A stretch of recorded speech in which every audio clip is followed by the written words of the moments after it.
already know the drill. We back again with another episode of Buckle Up with the Boys. Don't forget to like, comment, and subscribe. So strap on your seatbelts, cause it's all pedal to the metal from here. And without further ado, your amazing host, Drew, Billy. Oh, huge drop off there. Anyways, welcome back to another episode of Buckle Up with the Boys here with your host DB and host Trevor Dinsmore. Trevor, how are you doing on this beautiful kind of 45 degrees today, Tuesday night? Oh, it's wonderful. It's wonderful down here, Bill. I'm okay, kind of took in the weekend, kept it off with the Steeler game, of course. And that was, of course, a quintessential Steeler game, emotional roller coaster. And then, of course, ending with sheer insanity on the part of Pittsburgh. I don't think anyone got any sleep if they were at the game or watched the game. I know I didn't. No. Made for a pretty sluggish Monday, but all the more worth it. Yeah. No. And I just want to give a special shout out to everybody that has been looking at our content on the TikTok app. I swore I never get on TikTok, but we're doing it.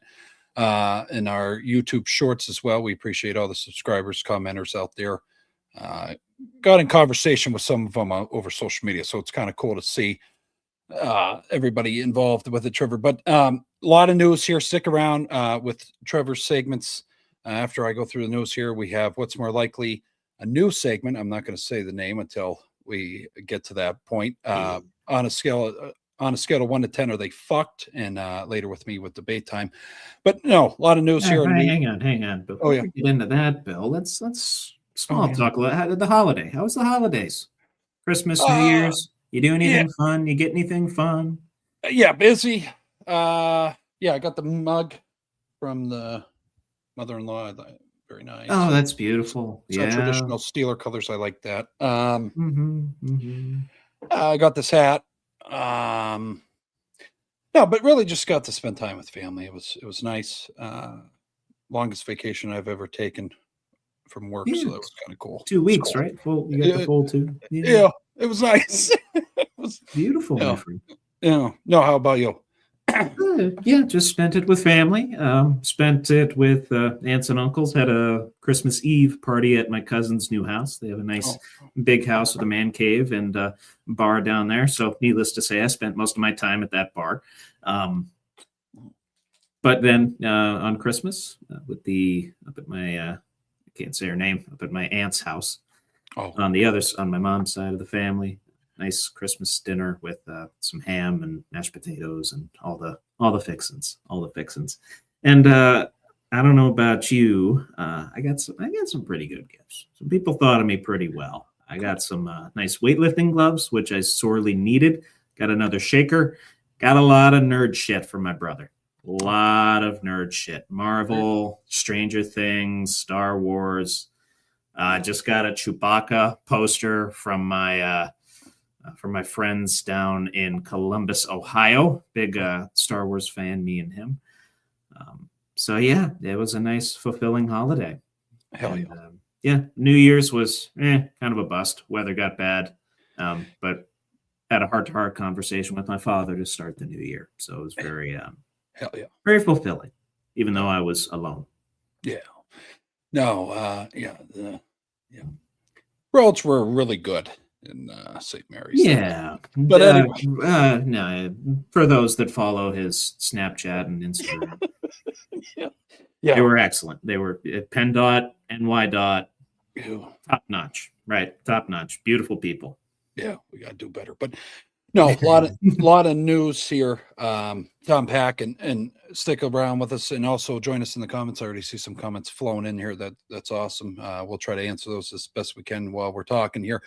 But Travis Kelce isn't certain whether Sunday's 14-12 loss to the Las Vegas Raiders will be the final game of his Hall of Fame career.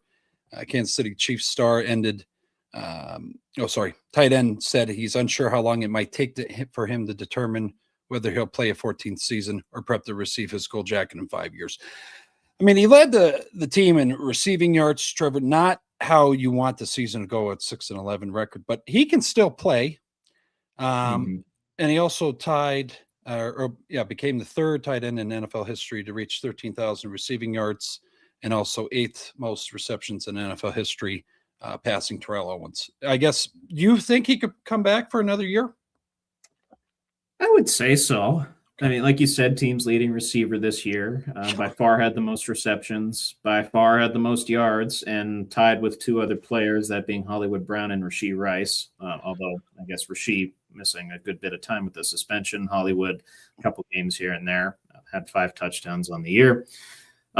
He definitely could if he wanted to. And quite frankly, I think his brother was kind of in a similar situation where he could still play. It's just a matter of whether the body's cooperating or not. Right. And in Jason's case, I guess it really wasn't. Maybe not to the level that he would want to. Travis has got to evaluate a lot of things. He's got to evaluate, obviously, his relationship with T. Swift. He's got to evaluate how the body's feeling, got to evaluate the situation of the Kansas City Chiefs, whether they're going to rebuild. A lot of people saying that this is just like a stopgap year for them. I'm one of those people. But, he's just got to sit and simmer in it for a little bit, see if he's ready to retire. Mm-hmm. If not, we'll definitely see him in an 87 uniform next year. Patty Mahomes throwing him the ball. And I've said it before many times on this program, with that and Andy Reid retiring, it's rumored that those two are going to retire around the same time. I'll believe it when I see it. Mm-hmm. But when I see it, when you're a competitor at that level, or when you're a coach at that level, you want to compete and you want to coach. That's what you want to do. So I'll believe it when I see it. Yeah. No, just a final quote here. I've got so much love for this team, this organization, and the people here. I'll spend some time with them, go through exit meetings on Monday, and get close to the family and figure things out. Just kind of what you alluded to. So, I mean, he can put the stats up. It's just, what the hell does he want to do? I mean, the Chiefs aren't going to tell him not to come back. It's all up to him. You know what I mean? Right. So, and just how much of a leader he is. But going over here, this guy got a lot of backlash with this decision here. Philadelphia Eagles head coach Nick Sirianni defended his decision to rest starters in Sunday's 24-17 loss to the Commanders, despite a shot at earning the number 2 seed in the NFC. I guess, where are you at with this? Because you had the Bears lose to the Lions. Yes. I'm seeing Cowers saying, hey, that's smart on his end. You want a fresh team. I'm seeing other people say, hey, no, it's not. No, it's not. He should have played the starters to get that 2nd seed. I think it's good to have rested starters. I don't. What do you think on that? Yeah, what was the scenario for them to make the number 2 seed? Was it if the Bears lost? Yeah, I can't remember. There were so many freaking playoff clinching scenarios this past week. I can't remember all of them. It was if the Bears lost and they won, they got the number 2, I believe. Okay, if I'm not mistaken. Believe you'd be correct. Oh, yeah. Okay. I see. Lost to the Commanders. That's right. I mean, I figure if you have something on the line, maybe you want to play. Yeah. You'd play your starters. But where they're positioned now, mm-hmm. and who they're going to face in the NFC, they're going to face they're going to face 49ers. 49ers, yeah. I'd rather face the Packers. The Packers were locked in as the 7th seed. You have a chance for the Packers to come to your place in a hostile environment. We know how those Philadelphia fans are. But now you got San Fran coming to town. Mm-hmm. And Lord knows they can get hot as hell at any given time. I know they lost to the Seahawks in a thriller. That was a hell of a game, by the way. Mm-hmm.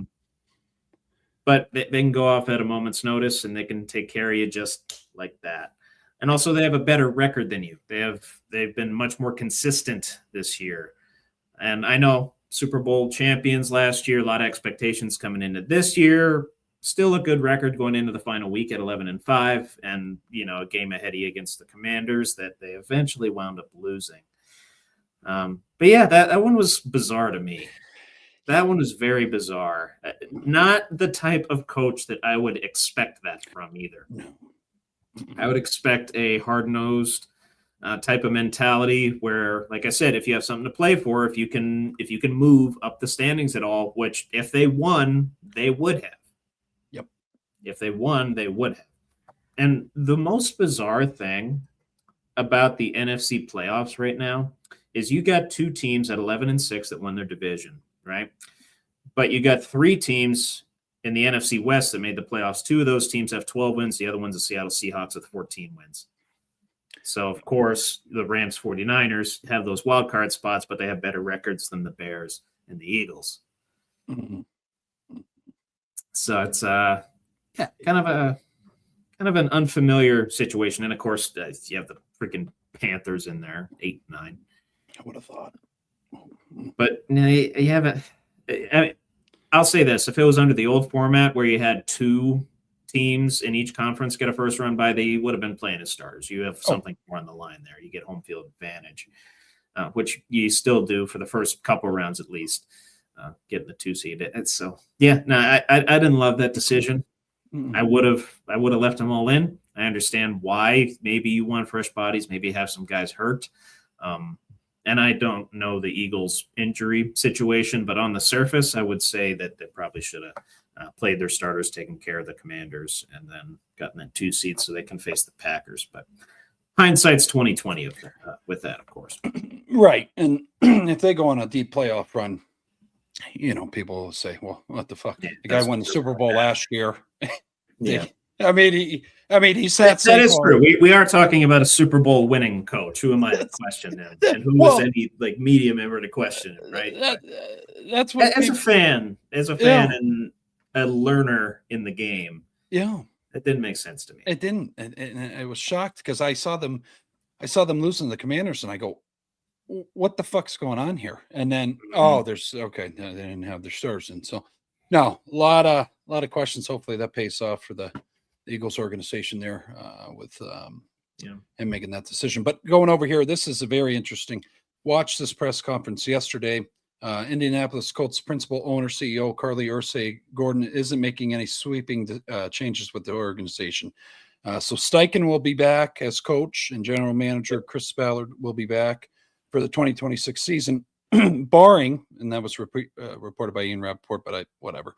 But barring in that press conference, Trevor, she's very harsh on, we want results, and if we're not going to get results, we're moving on. So if they're not doing good at mid-season, I see them pulling the plug on these guys. That's kind of the feeling I got from her presser. Yeah. Yeah, I would say a similar situation to Mike McDaniels in Miami. Yep. Short leash, could be fired mid-season if things go south. I mean, yes, your MVP level at the time, quarterback went down with injuries. Couldn't do a whole lot about that. You had to bring in 44-year-old freaking Phillip Rivers. Right.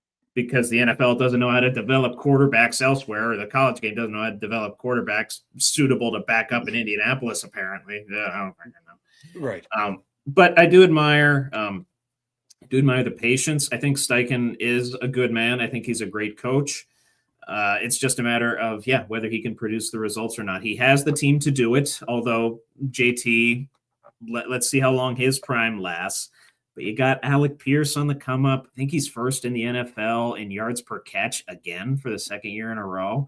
Mm-hmm. You got guys like Josh Downs and, of course, Tyler Warren. You have weapons. And, of course, one of the better defenses in the NFL with Zaire Franklin leading the charge on that end. So you have the pieces in place to win. You got cold, and with injuries, you got cold at absolutely the wrong time. 2 other teams in your division just skyrocketed. Jags and Texans I'm talking about. And, it's just a case of wrong place, wrong time if you're the Indianapolis Colts, Shane Steichen and his staff. But give him credit for the start, but obviously not for the finish. Yeah, no, and like you said, injuries. I mean, who the hell would have thought Daniel Jones goes down or has this season he has? Who would have thought he would have been an MVP caliber quarterback. And I will say this too, by all accounts, he is going to be Colts starter next season. He's going to be coming back, signed a deal. Okay. And I don't see why not. Mm-hmm. I don't see why not. That spurt, whatever it was, 8 or 9 games where they started 7-1, 8-1, whatever it was. To me, that's enough to say, hey, maybe we have something here. Circumstances just didn't work out. They're in the ultimate, maybe not the ultimate, but they are in a quintessential let's run it back and see what happens scenario. Because, again, just bad luck, bad injuries, bad timing. Yeah. No, I agree. Just for the viewers out there's sake too, Indy hasn't made the playoffs since 2020, and Steichen is now 25-26 with the Colts in 3 seasons. Ballard is 70-78 in 9 seasons with 2 playoff appearances. So it's starting to get to that point. It's going to get a little hot here. Yeah. So we got to see some production here. If anything, Ballard might be on maybe even a hotter seat than Steichen, if that's possible. I'm surprised he still has a job. Mm-hmm. Yeah. Some of the decisions he's made over the last several years have been very interesting. I mean, they're not like Browns level bad. They're not like Jets level bad, but to say they didn't work out. He's made some suspect picks. Yeah. No. What else do we got here? Yeah. Back in the playoffs, is still getting into the playoffs. The Carolina Panthers have officially clinched the NFC South thanks to the Atlanta Falcons' 19-17 win over the New Orleans Saints on Sunday. If you would have told me that the Panthers at the beginning of this season were going to be in the playoffs, I don't know where the hell I had them season-wise, Trevor, when we did that, but I'll say this. Oh, okay. Pull it up. But I guess while you're looking at feelings on their run here and them actually being in the dance of the 14. I just pulled up our, let's see, analysis for the Panthers. I have to unfilter a bunch of things. Oh, that's you had them at 3-14. See, look at that. I had them at, I don't think I had them much better. 5-12. 5-12. So I was 3 wins off. You were 5. Yeah. And who could have known after Tampa Bay started the way that they did? I think they were 6-1. Yep. Leading the division outright. No problems foreseen. And then all of a sudden, Carolina just starts winning these close-ass games and inching closer and closer and closer, and eventually backdooring their way thanks to a thrilling victory by the Falcons in that classic rivalry with the Saints into the playoffs. Yeah. And they get to host a playoff game. They host the Rams, in which the Rams are favored by 10.5 as it stands. 10.5. Bizarre. I mean, don't get me wrong. Good feather in the cap for Bryce Young. Good feather in the cap for the coaching staff. But, at the same time, it's like, do they really belong here? Yeah. Do they really belong here ahead of Tampa Bay? Well, I know they, beat them for the division, but like, do they really belong here ahead of the Vikings, the Lions? Hell, even the Falcons. I don't know. Is it any other possible scenario other than a one and done for them? Are the Rams just going to kill them? You think? Yeah, it's not going to be a game. Might take the spread. I wouldn't take 10.5. 10.5's dicey. Because they could backdoor that 10, no problem. 6.5, maybe. Yeah, it's in Carolina, which is somewhat of a saving grace. Yeah, that's still fucking crazy to me. Yeah, but yeah, no, I don't know. I don't know, man. Mm-hmm. No, do not have that on the bingo card this year, along with a bunch of other stuff. I imagine we're going to talk about. Yeah, no, that's the first item. Yeah, first of many. Yeah, no, but just fast forwarding back. Because we've been on a 2-week hiatus. Max Crosby's told that he's not going to play in their last game for the Las Vegas Raiders. And now you see why the Raiders locked up the first overall pick in the 2026 NFL draft on Sunday. And I guess feelings on how this all has went down. I think we're going to be talking about Carroll later on. So just in general, where is this direction of this organization at here? I mean, we're sitting our best guy to really lock up. You're not even hiding. You're trying to get that first pick. Yeah. Which they did in the stupidest way possible. Yeah. They think, oh, we're going to rest our lead defensive guy. We're going to let Chris Aladakun, or however you pronounce his last name, quarterback for the Chiefs, and beat us, right? And lock it up. Doesn't matter what the Giants do. Doesn't matter what the Jets do. Yeah. We're going to lock this pick up. Mm-hmm. Guess what? You freaking won the game. Yeah. You went 3-14, slid right in there at the last minute. But the Giants also won too, so it doesn't freaking matter. It doesn't matter. That is the most Raiders way to do that. Oh, if you ask me. You want them to lose. If you're a Raiders fan, you want them to lose. Mm-hmm. But they win, and then they win again. Yep. At the very end of the season by getting the number 1 pick. Yeah. Which, odds-on favorite, Fernando Mendoza right now. We'll see how that all shakes out. Yeah. Don't get me wrong. It was satisfying seeing the Cowboys lose to the Giants. It was fucking awesome. Beat up on the Cowboys. Dart had a pretty good game there, a couple touchdowns as well. Mm-hmm. Yeah, if you're the Raiders, I guess you're kind of over the moon for that. Obviously, not over the moon about your head coach, who was one of the several fired in recent days and in recent hours. I'm sorry. What was the question? Direction of the organization? Yeah. Because I mean, the last time they had a number 1 pick, they drafted Marcus Russell. 07. I remember. Remember all too well. That was probably the first draft I legitimately paid attention to as an NFL fan. Yeah. So kind of I don't want to say a feather in the cap that I got to see the all-time bust drafted first overall. No, I don't know.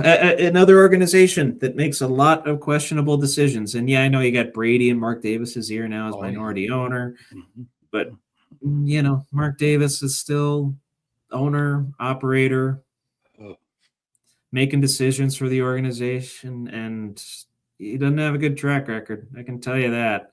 I think it's within the last, might be this century, the Raiders have the most losses in the NFL, I want to say. Mm-hmm. I saw an Instagram post about it. Let me pull that up.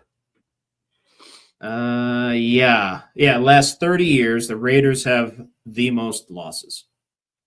Yeah. And you'd think that would be the Browns or the Lions, right? They're right behind the Raiders. Mm-hmm.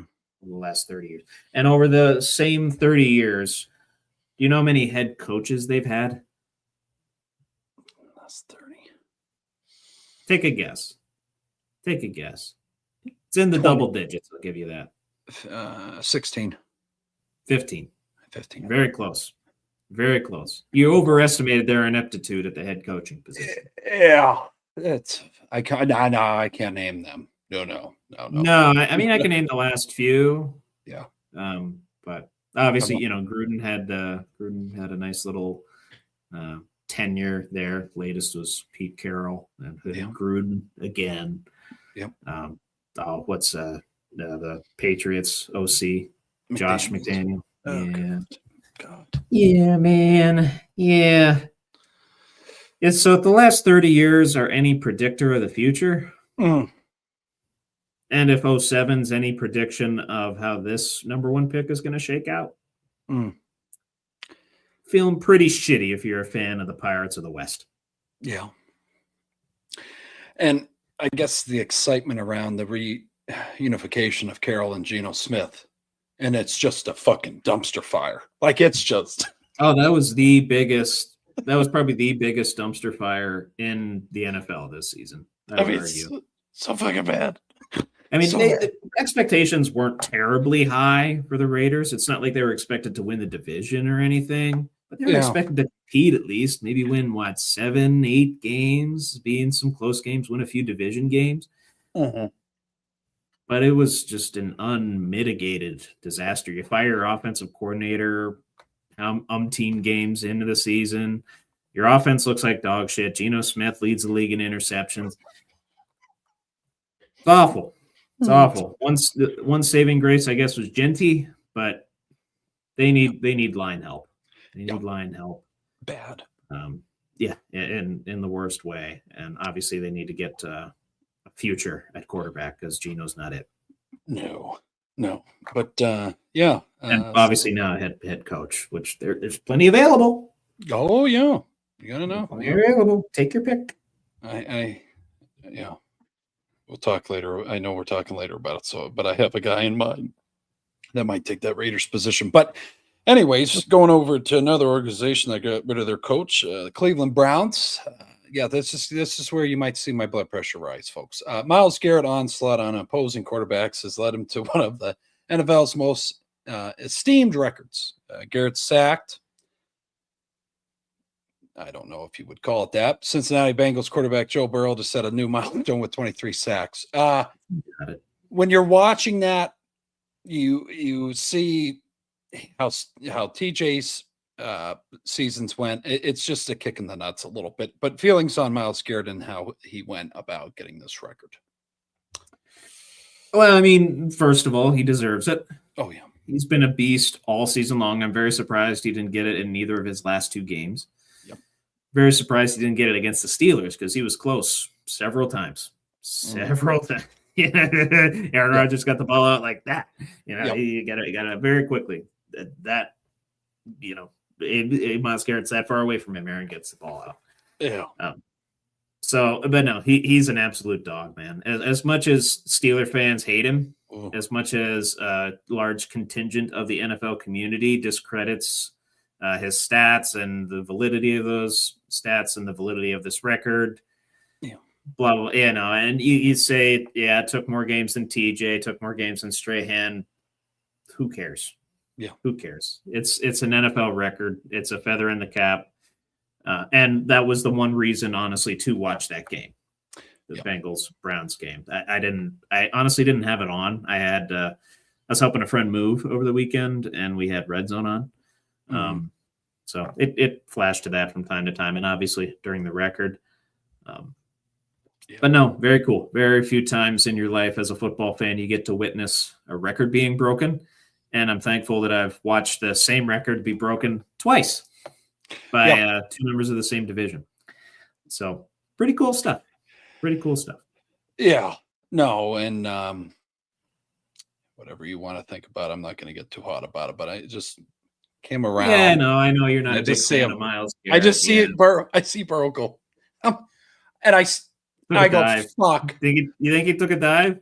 I don't know. And then Strahan, was really very not happy here, and I was kind of shocked by that. He wasn't that upset when TJ tied it, so I don't know. Because he tied it, he didn't break it. Yeah. Okay. Possibly. But, I mean, he got. I don't know Michael Strahan's feelings toward Myles Garrett or TJ Watt. That's what I was wondering. He was like, well, he did an 18. And I'm like, ooh, okay, here we go. All right. There's something going on. It's not wrong. Right. But it's still, Strahan did it in 16, so. Right. Who knows? But no. Good job Anyways, going over here. You really don't want to say good job, Myles Garrett, do you? I don't. I really don't want to say it. I just love TJ too much. I can't do it. But no. I get it. But at least he held the record for a good bit. And if you want to toss that little asterisk on there, you can do that. You could. Yeah. Yeah, you can do that if you want. But no, he was on an absolute tear this season. I can't discredit that. It's just shitty how that last one just looked a little. But anyway, no, I know. It's kind of funny, like Strahan's, record-breaking sack on Favre, and how Gastineau got all pissed off about it. Yeah, and then Burrows with Garrett. It was interesting. I don't remember who. Forgive me, as a Steeler fan, I should know this, but I don't remember who Watt sacked to get the record. Oh. I only remember that he didn't break the record because Huntley dropped the ball in the last game and then became a runner, and ergo was not a sack. It was bullshit. Yeah. That's the part that I remember, not who he sacked in that previous game. I don't remember who they played, if I'm being honest with you. No, me either. But no, going over here to the highlight, I think what everybody wants to see is our reactions. Steelers versus Ravens. And I don't want to give it all away, Trevor, but your takeaways from this game, your feeling when seeing the field goal miss by Tyler Loop. And I guess, thoughts and opinions from it. Well, I'll lead with what I think. What I think happened on that missed field goal by Tyler Loop. First of all, right before that, Boswell extra point gets blocked as it's recorded. You know, a lot of people saying it just flew to the right. I think it got tipped. The NFL ruled that it was blocked. Okay. And I'm like, oh no, I know how this ends. This is quintessential Steelers football, right? This is how we blow it. Yeah.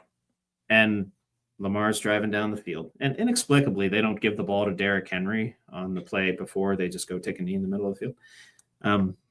But then what I think happened is Tyler Loop on the sideline bent down and put his hands together and put his head to the sky and asked God for a favor. Okay. He said, God, my name is Tyler Loop. I'm the Baltimore Ravens kicker, and I could really use some help making this field goal. Oh, boy.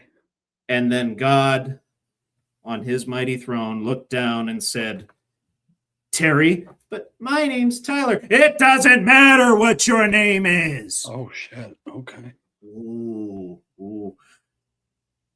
God is a Steelers fan, Tyler, or Terry, or whatever your name is. You are going to miss this kick, for thine is the power and the glory of God. You're going to miss this kick.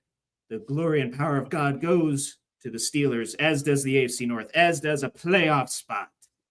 Yeah. Because, and I have to give a big shout out to one father, very Reverend Maximilian Maxwell, who at approximately 6:15 Eastern time blessed that very end zone to which it was kicked to opposite the Monongahela, Ohio, and Allegheny Rivers. Very good. Said a blessing on said end zone, saying, hey, God, may the Steelers win this game. And I had a feeling when Troy was playing, this guy, Troy, when he was doing this, Jesus is on the field with him. Yeah. I have definitive proof now that God is a Steelers fan. Oh, yeah. He smite Tyler Loop and he smite John Harbaugh from his job, ergo, through the vessel that is Father Max. Wonderful human, by the way. Talked to a lot of people from St. Vincent that know him well. Yeah. Know him well and means a lot to that very community. Okay. God said, let there be a Steelers playoff game. That's awesome. God said, I think it's the 11th commandment. But, thou shalt root for the Steelers in the playoffs. Wow. Off the cuff, that was fucking awesome. Yeah. So, I do, real quick, throw up the Yeet list thing, please. Can you for me? Yeah, toss up the Yeet list to one very reverend Father Maximilian Maxwell. I'm going to put him down as Father Max, as that is what a certain alumnus, SVC alumnus that I have talked to, address him by. You got it up there? There we go. Yeet list, Father Max. And for those that don't know Father Max, a quick summary to what he means to the Pittsburgh community. At St. Vincent, he is the advisor to the president for mission and the prior of St. Vincent Arch Abbey, which means he is second in command to the Arch Abbot, Martin de Paredes Bartel, OSB. There are only two Arch Abbeys in the United States, St. Vincent being one of them, and the largest in the Western Hemisphere.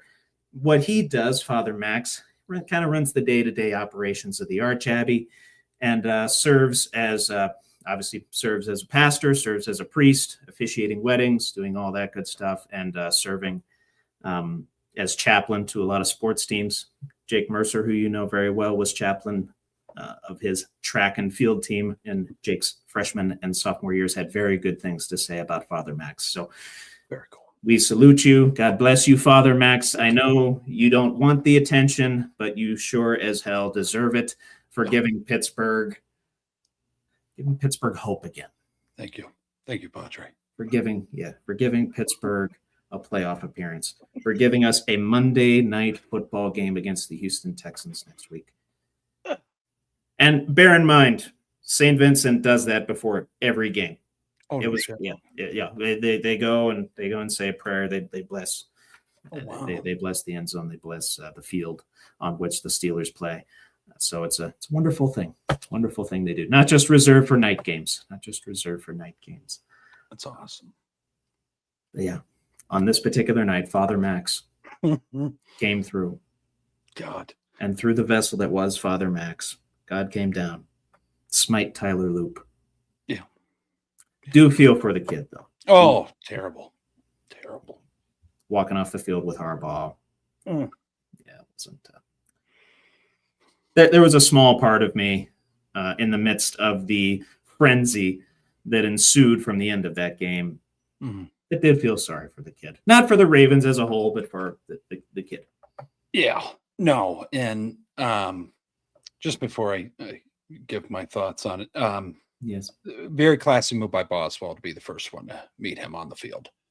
Yes. That's not been covered enough, I don't feel. So I just had to shed light on that. I mean, he was the first one over there. Good call. And, he was in the same boat that this kid's feeling right here. The prior drive, he thinks he lost the game when he missed that extra point. You know what I mean? So he's like, all Steeler fandom, I believe, collectively just said, "Oh no, yeah, we know how this ends." Yeah, I just no, but thoughts from the game. Sometimes it's better to be lucky than good. That's what we learned on Sunday night. Good to be lucky. Yeah. And then what other takeaways? Aaron Rodgers got it together. I think we saw in the fourth quarter the best quarter of football he's given us this season, hands down. And then the defense isn't scared of the rushing attack. I'll tell you, that first quarter, if fucking Henry breaks that run off, I go, here we go. It is just last year again. Mm-hmm. I thought he's going to run for 189 yards, and we're not going to do shit about it, and they're going to do the read option. But it didn't turn out that way. I mean, yeah, he broke us in the second half or first half, and then second half we came out strong. And then I hate saying this, but I said to her when we were watching Trevor, when Kyle Hamilton went down, I said this game's going to break open now. Once he went down, I hate fucking doing that to a guy that gets hurt, but that I felt broke open the entire game. That's true. Yeah. Yeah, one of the leaders on their defense and a very key piece of that secondary. Yeah. And obviously, we saw the passing attack just opened up in the second half, and especially in that fourth quarter for the Steelers in large part due to his absence. Yeah. And, we lost they lost, I think Gillum was his name, number 12. Mm-hmm. He was out with a concussion for a little bit. I believe he came back into the game later on. So missing two of their top defensive stars in the secondary. Yeah, it hurt him quite a bit. But one of the craziest games, craziest Steeler games that I've ever watched in my life was watching this with friends, was very emotional during this. Usually I'm very analytic. I sit down, I write a lot of notes, about the X's and O's and certain things that happened. This led to this. Did not do that this game. So I cannot tell you a perfect picture of what this game was. But when it got to the fourth quarter, it just became utter chaos. Yeah. Chaos. Chaos. 2 touchdowns apiece from the Ravens and Steelers. The two from the Ravens being two 50-plus yard Zay Flowers touchdowns, both very bad coverage breaks. I don't know how Patrick Queen ends up one-on-one with him on that first touchdown. Lamar still threw a beautiful ball, and he looked good passing the ball. I will give him that. Yeah. But ultimately, too, then, the Steelers leading 2 touchdown drives of their own. Aaron Rodgers firing one to Gainwell. No, not firing one to Gainwell. He fired one to Calvin Austin to end the game, and Gainwell had that run to at one point take a lead. Then the Ravens took the lead back, and then we took the lead again. We missed the extra point, and it is just nuts, man. It was just nuts. Just that fourth quarter alone, they had a game worth of action packed into that fourth quarter. Yeah. Stunning stuff, man. Stunning stuff. And I'll give the Steelers credit. Did not look good in the first half, especially on offense. Had some penalties set us back. Didn't really look that great in the run or pass game. Rodgers was struggling to find open receivers per usual.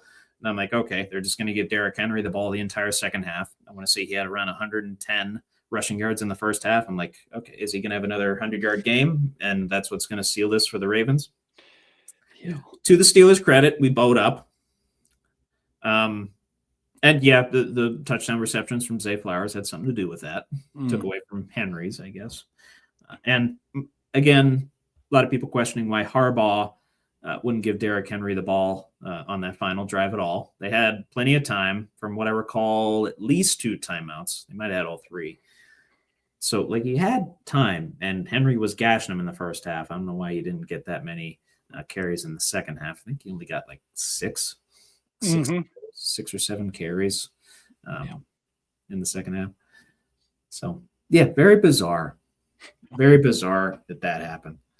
But as far as the team stats go, Steelers were very good situationally, 9 of 16 on third down, 1 of 2 on fourth, as compared to 4 of 12 on third down for Baltimore, 2 of 2 on fourth. Steelers ran 73 total plays. Ravens ran 48, dominated in time of possession by about 9 minutes, and stayed pretty well off the penalty sheet, 5 for 45, and Baltimore had 9 for 78. The lone turnover being a Lamar Jackson interception.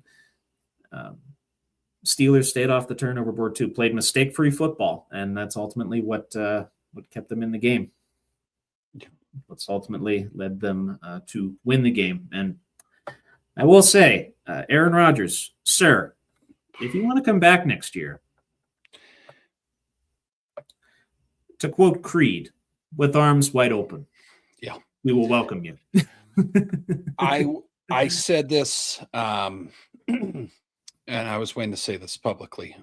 I think we lose that game. He's done. He's going somewhere else. But when I see him, could retire. But when I see him and Tomlin embrace at the end of that game, and he has that wide smile, and that's why we brought you here. So thank you for bringing me. They're doing all this. Thank you for bringing me here. Oh, and then the $500,000 on top of that incentive because they won the game. Yeah. Made the playoffs. I don't know. He's having fun, and if they go on a deep run, I'm telling you, Trevor. Cowher said it. This team has. One game at a time. But just. One game But go on. Yeah, Cowher said this team has the character of his 2005 team. So just want to put that in people's heads. Just want to put pretty that good. out there. Pretty high praise. And we'll see what happens. But anyways, no, just to put it in perspective too, why everybody was losing their shit to non-Steeler fans when Boz missed this extra point. He didn't miss an extra point. Okay, I didn't know this stat until I think Tirico said it. Since week 15 of the 2023 season against the fucking Colts. That's the last time he missed an extra point. So just want to put that into perspective for people out there. Could have had a mini Gary Anderson treatment. Yeah. At the time, Gary Anderson hadn't missed a field goal in, I think it was about 2 years, maybe a little over 2 years. Yeah.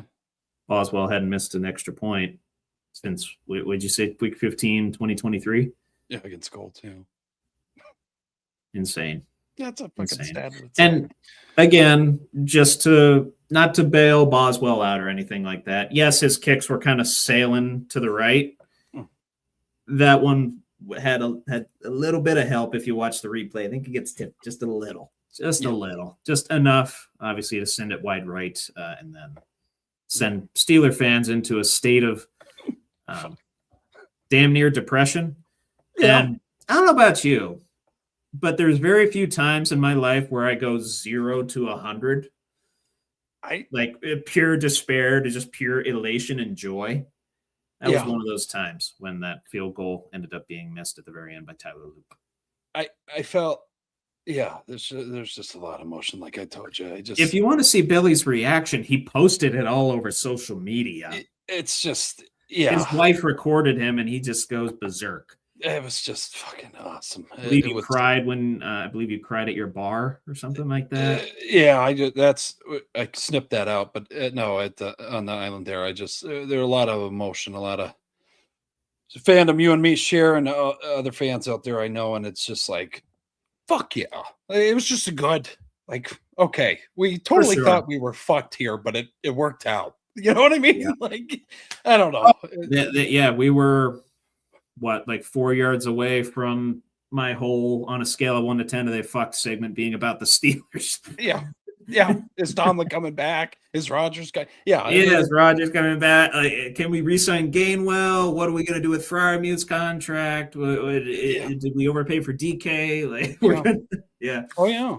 No, and we have him coming back, and it's going to be exciting. Mm-hmm. And there's significance to this. I'm going to say a date and see if you know the significance of it.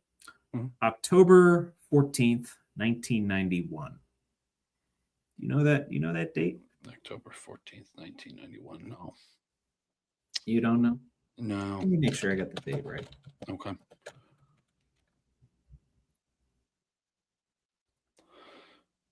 October 14th, 1991. That was the last time the Steelers lost a home game on Monday Night Football. Oh, okay. That's Noel. Mm-hmm. That's right before Cower. Okay. Mm-hmm. Wow. I was 7 years away from being born. Yeah. 6.5, roughly. Yeah. You were, what, 5.5-ish? 6 years. 6 years from being born? Yeah. Talked to a coworker today who's 5 years younger than me. He was about 12 years away from being born. I mean, that's fucking wild. Yeah. Yeah, because October 14th, 1990. My dad was 4 years younger than I am currently. The last time the Steelers lost on Monday Night Football at home. And I know the Texans are favored. I think it's like 3.5 is the spread last I checked. Yeah. But it's Monday Night Football at home for the Steelers, and I believe that Tomlin's only lost one game ever on Monday Night Football. Yeah, so that place is Oh, it's going to be nuts now. Rocking. It's going to be nuts. Oh, I don't even want to look at ticket prices for that game. Oh, I did, and it's going to be insane. Yeah. Go ahead, indulge me. Go ahead. They probably went up again. But tell you what, we'll do a live look. We'll do a live look at this. I don't know. I go on Vivid. I don't know where you go. Game time. Game time. Okay. 154 the cheapest. Oh, that's actually not horrible. That's not terrible, actually. Yeah. That includes fees. And that's where the fees come in. But of course it's up in the last row of the nosebleeds, but still. I take it. No, I went to a playoff game for less than that. It was that Jaguars playoff game from way back. Yeah. Skip that. Yeah, you can sit right next to the field for $3,000. I mean, that 144. Actually, not horrible. Does that include fees? Estimated fees included, yeah. Nice. Yeah, there you go. So if you're looking for tickets, hop on it. If you're not doing anything on that Monday. I do too. it's the start of our busy time. So that's what I'm saying. Like, I wish I would have known 2 weeks ago. I would have maybe took less than 3 days and piggybacked on this. But who the hell would have known? Yeah, I didn't know we were going to even make it into the fucking dance. So, no, but there was a lot of drama on Sunday night, way before this game, the Steelers and the Ravens game. Orchard Park says goodbye to an old friend, potentially. Highmark Stadium. Josh Allen ran out of Highmark Stadium tunnel one final time on Sunday. Supposedly, they could potentially have a playoff game there. Could work out if the right teams win. Yeah. Yeah. But no, a lot of emotion, a lot of tributes. Yeah, every time I've been to the stadium, it's been not a good experience. We did win the one time. You've been wearing a Steelers jersey when you were there? So. Yeah, it's just got some snowballs and pizza hurled at you. I'll tell you this: there is a certain bond with every Bills fan that stepped foot in that stadium. So I get why there's so much riding and emotion on that. Trevor, that's the first time I saw a blowout, and they all stayed. Like, no one left. Way after the pregame or the postgame, they didn't want to leave. I think security had to force people to the tunnels because they didn't want to leave the Ralph in their Highmark Ralph, whatever you want to call it. But I guess feelings on Trubisky lighting it on fire, them saying goodbye to their stadium potentially. I mean, but them lighting the Jets on, that was expected. Okay. That game was going to be even close. I tried to bet on player props for that game, and they didn't even have any player props on there because the starters were sitting. So, like, you're going to bet on Trubisky's passing yards? Mm-hmm. No, not really. I don't want to do that. But yeah, man, it's I dread the day that the Steelers one day say goodbye to Heinz Field. I'm probably going to cry on that day a few times. Oh. If I'm there, especially, they're going to have they're going to be tears frozen to me because I'm going to be crying so much. So one day, in all likelihood, I'll feel how a lot of Bills fans felt. And I know that stadium had a lot of history. I know that stadium had a lot of stories behind it, including yours and Taylor's. Oh, yeah. Yeah. And a lot of joy, sadness, and roller coasters of emotions stemming from experiences in that stadium. So, yeah, it's a sad thing to let something go that you've had for how many years have they been in that stadium? 52. Yeah. 52. Damn. That's like 2 generations right there, man. Yeah. So, yeah, tough to let that go. But if you're a Bills fan, you do have some hope in that. Oh, yeah. You go play the Jaguars in Jacksonville. You can see what happens. Joe Burrow's out of your way. Patrick Mahomes is out of your way. Yep. There's some hope there. Yeah. There's some expectations there. Yeah. We'll see if the Bills are able to meet those expectations, send out their last year in that stadium properly. Yeah. But unless they play the Steelers, I will pray for Bills fans. Yeah. Well, I guess the one situation I wanted to talk about because, it has to be talked about. Bills fans I'm not trying to throw a jab here with the wide right shit. The question at stake here is they don't have a kicker. They don't have a sustained kicker right now because Prater went out with another quad injury. So I checked the wire today. They have not acquired another kicker or brought one up. So I would say we're getting pretty close here. You're going to need to find a kicker for this week's game. Right. Because you cut the other guy that missed the one last week. So I don't know. I feel like you need a decent kicker if you're going to make a run. I'll find somebody, I would think. Yeah. I mean, don't bring Young Hoku in. It's not like they're going to have to kick in the elements either in Buffalo. I would imagine it's going to be good weather down in Jacksonville for at least.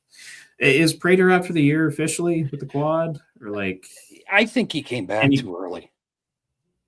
Did he just re-aggravate the same quad? Is that what happened? Yeah. Now, is he done now? Like DUN done for the year? Not for sure, but it's that planting foot or planting leg. Yeah. You know who I don't know why they're not even thinking about? Matthew Wright. He was serviceable. I think he's a free agent. I mean, he did wonders for us when we needed him without Boz. By the way, as of 4 hours ago, they signed Matthew Wright to the practice squad. Okay. There you go. Fucking breaking news, ladies and gentlemen. That's like the most. You don't even. There's not even a thought there. Yeah, you should. Right. Yeah, you're good then. He's like the kicker that gets signed when your other guy goes to shit or gets hurt. Yeah, it's happened with like 4 teams now. The Bills being late.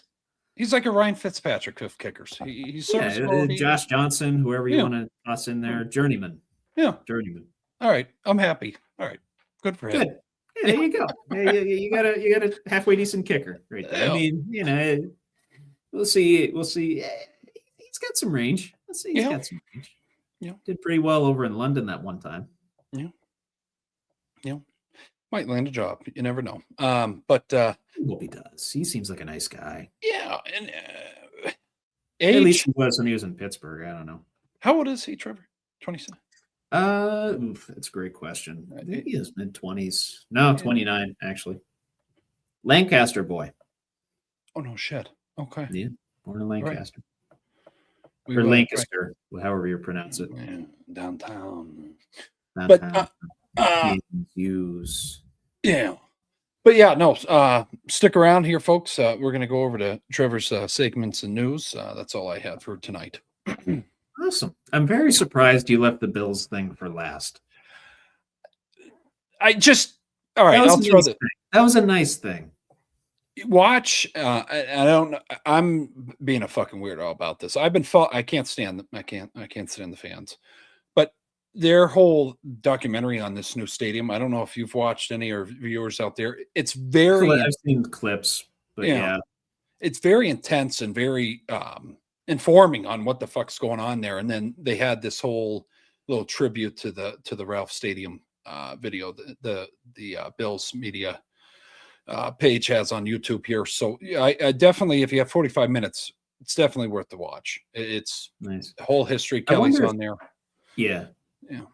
Sorry to interrupt, but I wonder if they're like building like a little monument or like a little maybe museum or something for Ralph Wilson Stadium or Highmark, whatever you want to call it. Yeah.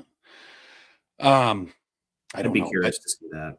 But here's a fun fact. They had, I don't want to ruin the documentary, but they have the whole original blueprints. They show you while on this guy's desk and he's going through and it cost $120 million to build that way back when. Ralph Wilson? Yeah, that's all it cost back then, 120. And then you see these. Yeah, then you see there's now. This one's a couple billion, I think. Yeah. It's just inflation, broski. Yeah. Look at that. You know what I mean? It's just it's a high-tech stadium, and I think it's going to have a roof, right? Or like a retractable roof. Yeah, it's like a little. Or it's like concaved in or something. Yeah. I know they put in technology to prevent like swirling winds and stuff. Yeah. I saw that little part of it when they showed Josh Allen. It's him and some of the him and Pagula and a couple of the brass. They showed that. Yeah, cool.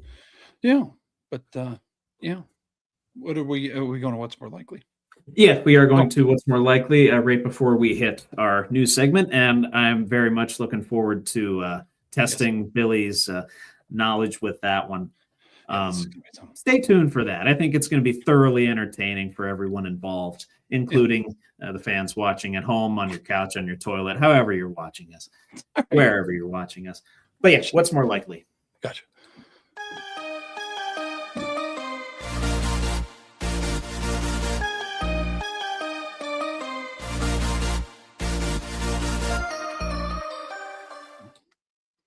Welcome to this week's edition of What's More Likely with Trevor Dinsmore. Hell yeah. Had to get a sip of the old coffee. Yeah, coffee going in. Leg day was today, so I had to get the creatine in. Hell yeah. Always have to get the creatine. Yeah. And of course, I work out with a lady who's a former soccer player. Oh, yeah. Shorter than me, so a little bit lower than, and ooh, yeah. Yeah. Squat. Beefy. It kicks my ass. Yeah. Good news is I can still walk. So right. Yeah. So speaking of walking, I guess more likely that we see 2 or more wildcard teams walk into conference championship games, or that neither of the 1 seeds make it to a conference championship. I'm going to go 2 wildcard teams make it. 2 wildcard teams make it. Who are you going to say makes it then? I have to ask you that. You knew a follow-up question was coming. Steelers. They're a division winner. They're not a wild. Oh, sorry. So again, wild card in the AFC, Texans, Bills, Chargers. In the NFC, Rams, 49ers, Packers. Oh, Bills and Rams. I could see that. Mm-hmm. Yeah. I mean, I have a Bills-Rams Super Bowl from the beginning of the year. So. Oh, no shit. Okay. Relying on that. I believe. Let me take a look. Yeah, Bills-Rams Super Bowl. Yeah. Bills-Rams Super Bowl. Which I got a decent bit of the NFC right in that bracket now that I'm looking at it, but that neither of the 1 seeds may. I mean, you got Seattle and the Broncos. I don't know who Seattle loses to. Yeah. Because they would have to play. They'd play the lowest seed of who makes it out of the wild card games. Could be the Rams. Could be the Rams, who I believe they haven't beaten them twice, have they?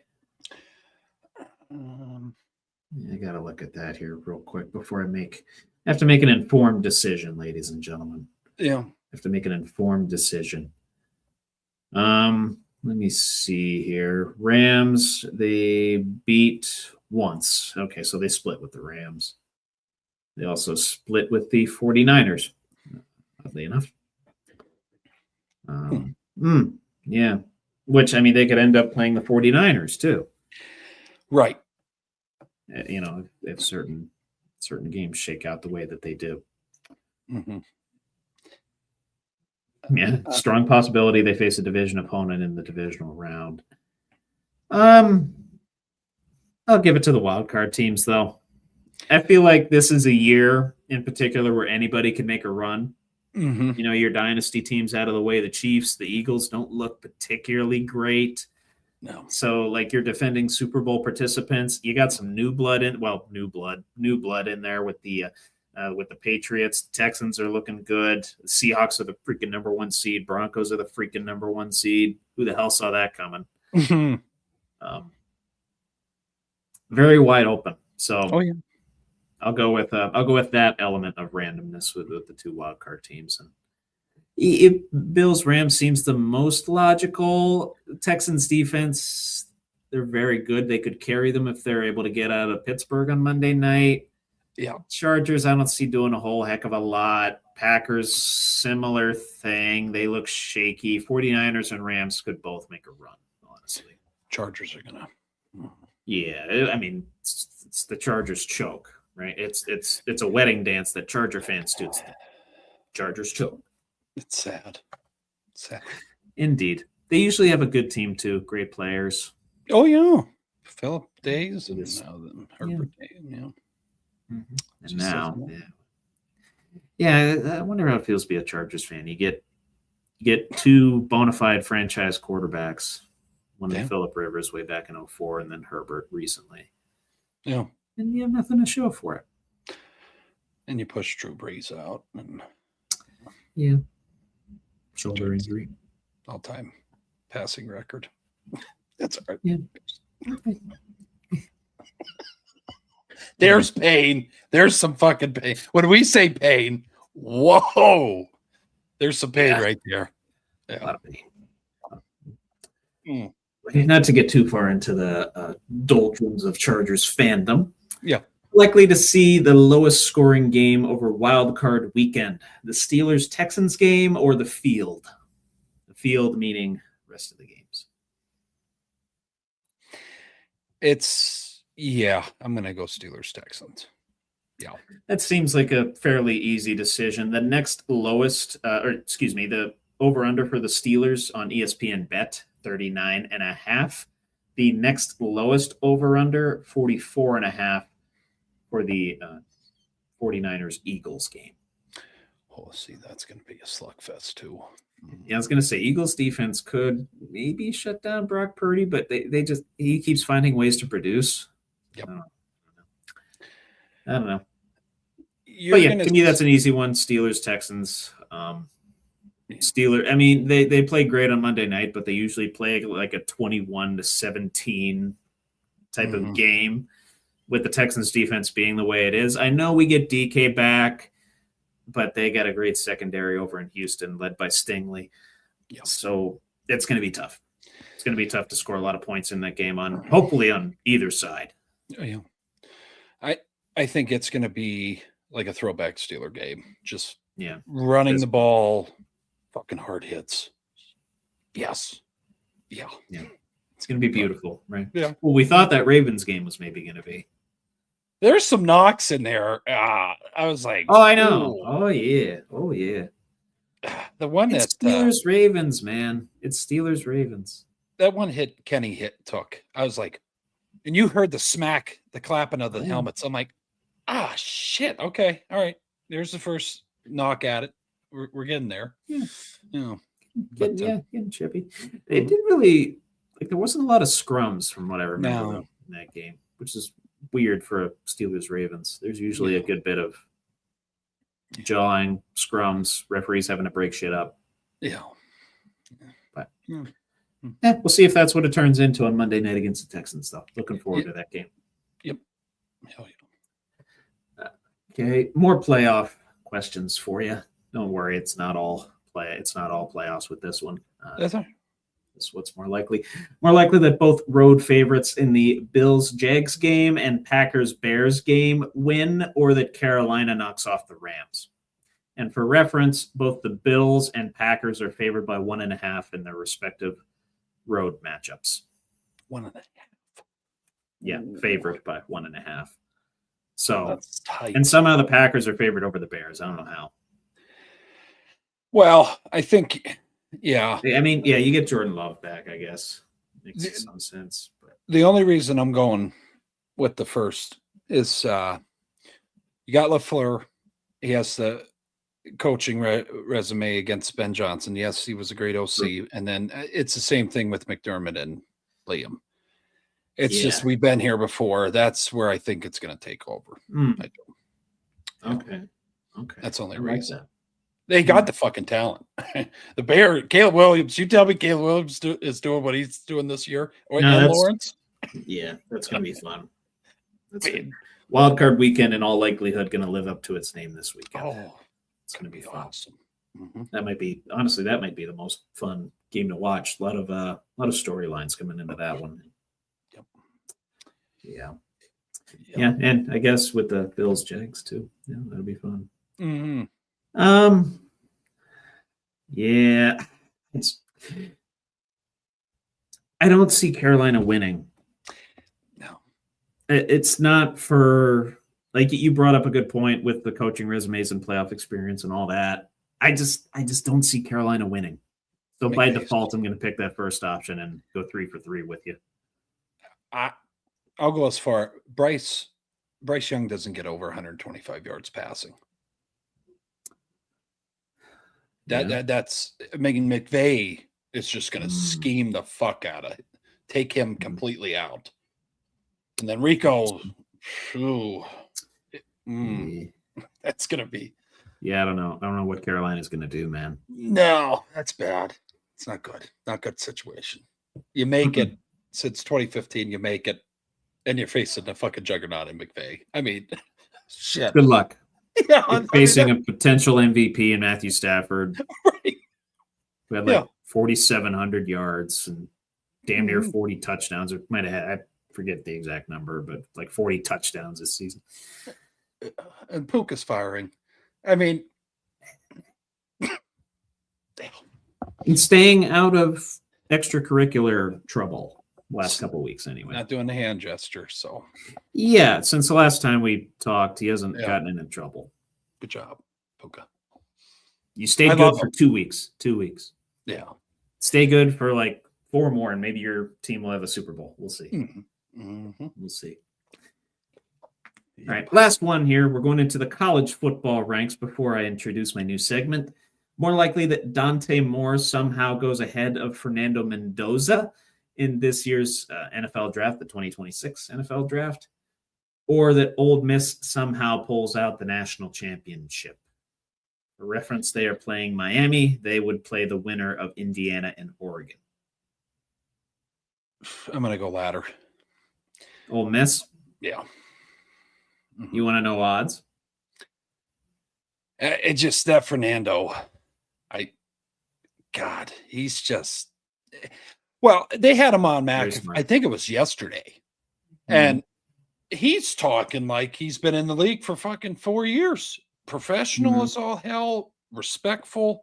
Oh yeah, I go to the bars with the boys. He's not that cookie cut like all-star guy, Trevor. He's a bro, but he's just really fucking good at football and smart. You know what I mean? Like yeah. And part of the reason I brought it up too is remember who's drafting first. I will tell you, it will set them back 10 years if they don't draft this guy. I mean, they've been set back like 30 years already. What's 10 more? Mark Davis, draft Fernando, and find a new barber. Okay? That should be your New Year's resolution. Yeah. Doesn't have to find a new girlfriend, though. I can tell you that.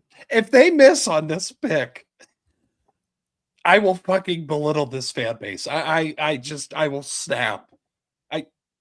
I think the fan base will belittle themselves. I think they've already been belittling themselves. I don't know too many Raiders fans. I have a couple connections to the Raiders, but I always feel sorry for them, and I think they feel even more sorry for themselves. It's bad. It's just are they getting the Browns territory? I don't want to go too far in this, but is it getting there? Do you feel? I mean, they got more losses than the Browns over the last 30 years. So, what does that tell you? Yeah. They're firmly there, my friend. Sorry, I didn't mean to hijack your question, but I want the discussion. That's all good. Because of who's drafting and because they tend to draft higher ceiling players that somehow usually work out. I don't think this will be a DeMarcus Russell situation. I think Dante Moore is actually a pretty good quarterback, has the mobility, has the wherewithal, has the scheme knowledge that you'd want in an NFL quarterback. He's just a little bit more of a flight risk is all.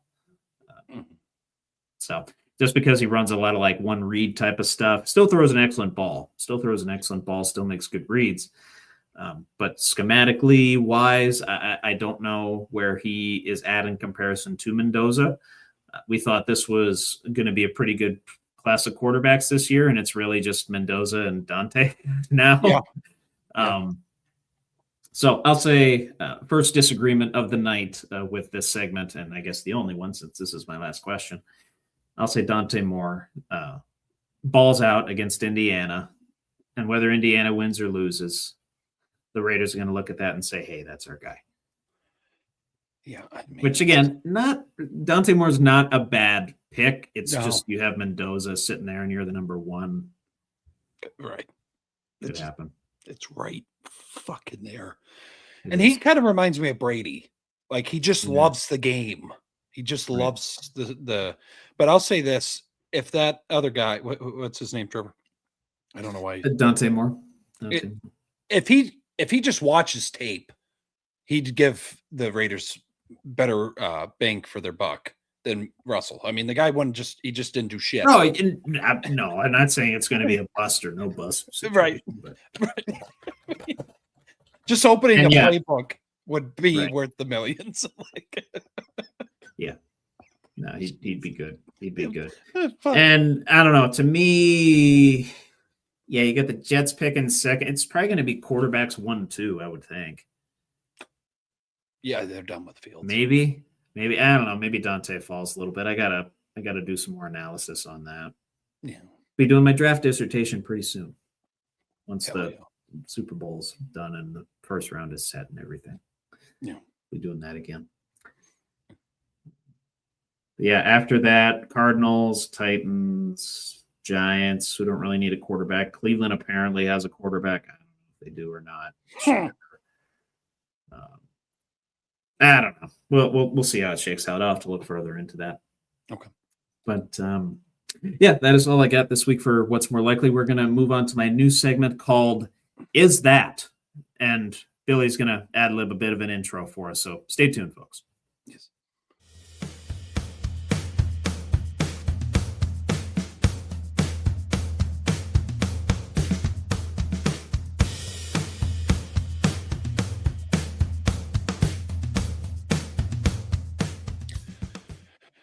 So I did not make a promo cut for this, so I'll just say, is that with Trevor Dinsmore? There we go. I like it. Keeping it simple. Nice. I'll do it spicy. No, that's all good. That's all good, my friend. So, as you all know, I introduced this segment a couple weeks ago, or I should say teased it. This is where we introduce it and test each other's sports knowledge. Now, I don't know. We haven't figured out the details of if we're going to go like back and forth, or, if someone says, hey, I have a topic for this week, and I lead. We'll figure that out as we go. But we're going to do a good bit of testing each other's sports knowledge throughout this segment. And I'm really looking forward to this first topic here because it's something that's especially relevant considering the post-game press conference from one Mike Tomlin. Jesus. So this week, is that a Tomlinism or something else from a brilliant, wise mind? Yeah. So we'll see if you know your Tomlinisms, Billy. And there are some softballs in here. There are some softballs just to get the brain working a little bit, just to get you calibrated, like a lie detector test, get you calibrated a little bit. Mm-hmm. So is that a Tomlinism or something from another wise mind? I got 20 quotes here. I got 20 of them. I'm going to rip through them, and you're going to tell me yes or no if that's a Tomlinism or something from another wise mind. Okay. If my aunt had male parts, she'd be my uncle. That was Tomlin, yeah. Yeah, that's his latest and greatest one right after the post game. Whoa. Yeah, bro. That's funny. That was amazing. Yeah. I think it was in response to a question of, what would the feeling be if you guys lost this game? Yeah. Quite frankly. Yeah. Well, yeah, pretty obvious, isn't it? Do you really have to ask that? No. The standard is the standard. Oh, that's Tomlin. Yes. Yeah, it's absolutely a Tomlinism. Mm-hmm. If what you did yesterday seems big, you haven't done anything today. Oh, wow. Not Tomlin. Not Tomlin. That is Lou Holtz. Very cool. Okay. Yeah. I've heard that before. Oh, yeah. I had to get in my bag with some of these non-Tomlin ones, as you'll see.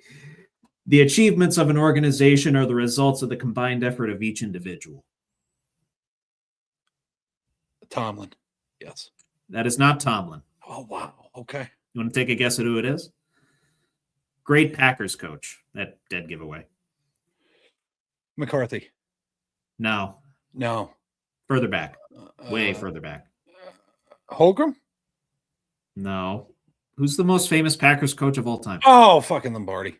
Yes. My next clue was whose name is on the Super Bowl trophy. Yeah. Okay. Oh, that's a good one. Yeah. If you're afraid of confrontation, you're not going to do very well. That's not Tomlin. That is Bill Parcells. Good answer, Bill. Oh, well, that fits. Answer. Wow. Okay. Yes, sir, it does. Yes, sir. Leadership is not about being in charge. It's about taking care of those in your charge. Wow. Tomlin. That is Tomlin. Okay. That is Mike Tomlin. Come together thing. Okay. Yeah. I'm a big believer in the idea you don't rise to the occasion, you sink to the level of your training. Not Tomlin. That is Tomlin. Oh, shit. Okay. It is Mike Tomlin. Very wordy with that one. Usually he's kind of short with the sound bites. Yeah. Unpredictability means what it means. I don't know how you define it. It is what it is.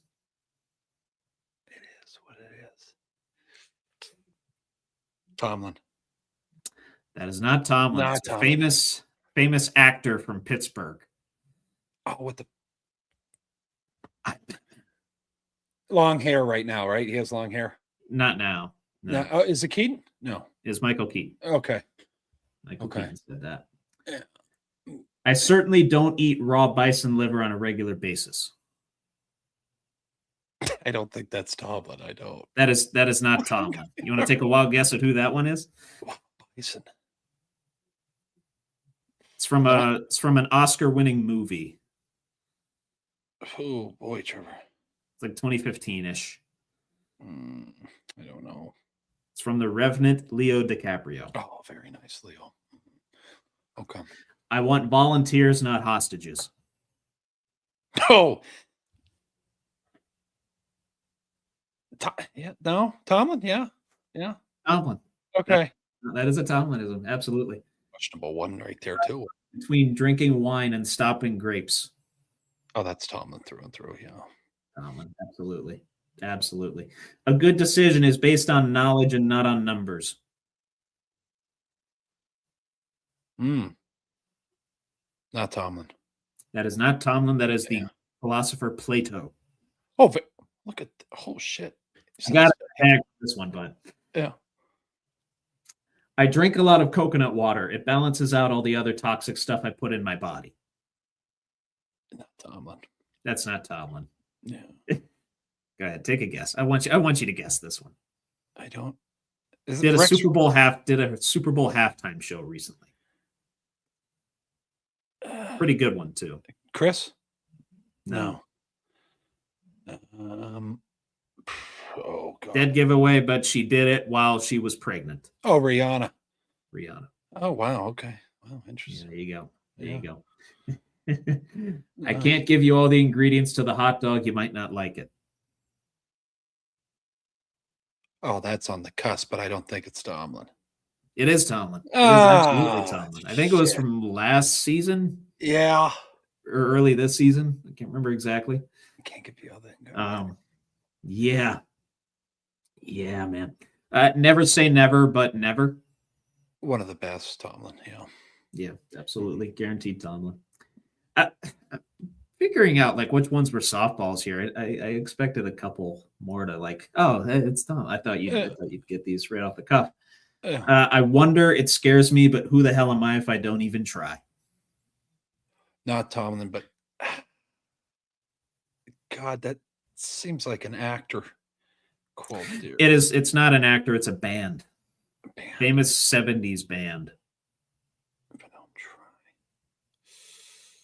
Not Leopard. No. More of a light rock poppy type band. Has a 4-letter name. Kiss. Not Kiss. Oh.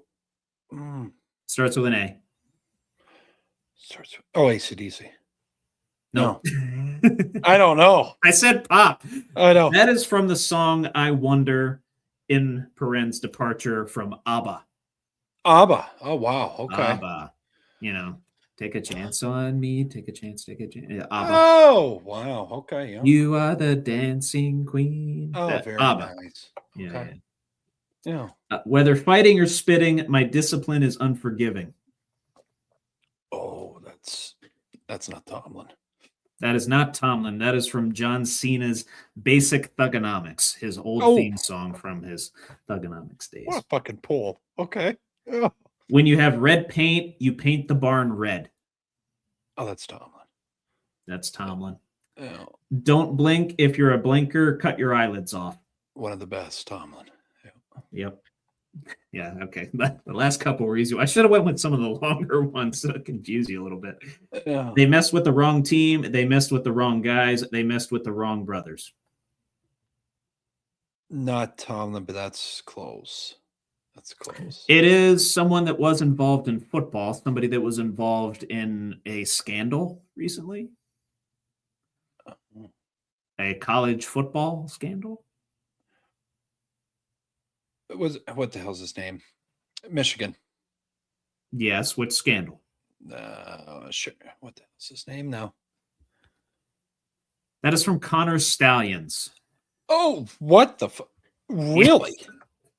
Yeah. I was thinking of the coach that got in trouble for stop. Okay. Oh, you're thinking of Sharon Moore. No, I'm thinking of Sharon. That's that what was on. is Connor Stallions. Connor Stallions said, I believe he said that in the Netflix documentary, The Untold. What a oh god. Okay. And that's all I had, bud. That's all I had. I'll have to review the footage to see how you did. I think you missed like 4 or 5. Yeah, no, those were. It's amazing. His you might have missed more than that. We'll say 5. I think you missed like 5. But I mean, fuck the. Tomlin's not stupid, folks. Just want to put that. I mean, Plato. I mean that. I know. I thought I was like, oh shit. Okay, that might be Tomlin. Yeah, that might be Tomlin. Because you don't know all the Tomlinisms either. You have the first few that always come to mind, and then like as I was reading these, there's a whole Reddit page on just Tomlinisms. Yeah, kind of what I went off of for this. Okay, I'm like, oh yeah, I remember that one. I remember that one. I remember the barn one. Never say never, but never. That was in regards to I think it was a USC or LSU job, one of the major colleges. Yeah. Needed a coach at the time, and he's like, "Oh, you're going to go to college? Never say never, but never." Yeah. Yeah. So, that was fun. That was fun. You enjoy that, Bill? It got me thinking. I'll tell you that. Yeah, I totally forgot about the Red Barn one, but some of them are very common sense, and then some of them are there's a lot of meaning. You got to like swift through the wordage there. That's good shit, though. Okay. Did you say if the red paint one? Did you get that one right? I can't remember. It was Tomlin, yeah. Yeah, you said it was Tomlin? Oh, yeah. Like the last 3 you kind of knew off the rip they were Tomlin. Yeah. He says the smart ass ones like that to like a reporter that's like the one with the uncle part. Yeah. Yeah, the male parts. Like if it my makes aunt sense, had male parts, he'd be my uncle. Oh. Yeah. But I'm surprised you got the hot dog one wrong, though. Very surprised. That's definitely top 5 for me now. Go back and look at that one. Yeah, I think that was like late last year. If I told you the ingredients, okay. Yeah, can't give you the ingredients of the hot dog you might not like. Yeah. No, good shit. With that, we'll be returning weekly, Absolutely. Like Trevor said. We'll work it out to see how we go about it. But God, I enjoy that. I think the viewers get don't be shy to answer in the comments too either, folks, if whatever you join us along with the questions. But anything else with the segment, Trevor, or are we no, that's it, man. That's it, man. Looking forward to if I run this again next week, or if you run this, I think this is I think we got off to a good start with this segment. I'm looking forward to seeing where it goes. Yeah, very lighthearted, very like just testing your knowledge. If you're wrong, whatever, doesn't really matter. Little bit of a palate cleanser from the crazy week that we had of news. Looking forward to having it next week, and hopefully you have a drop for us. Oh, we'll have a drop next week. New sound. Yeah. I did enjoy the cover art though with Alan from The Hangover. Yes, computing, winning at poker. That's how I imagine myself at the casino, and then I lose like $200, and and then I leave smelling like cigarettes and $200 less rich. That's the beauty in it, freaking cigarettes. But we'll go over what on a scale of 1 to 10. On a scale of 1 to 10, are they fucked? That's sticking around. Don't you worry. Hell yeah, no. Let's see here. Yeah. Oh, that's what the fuck.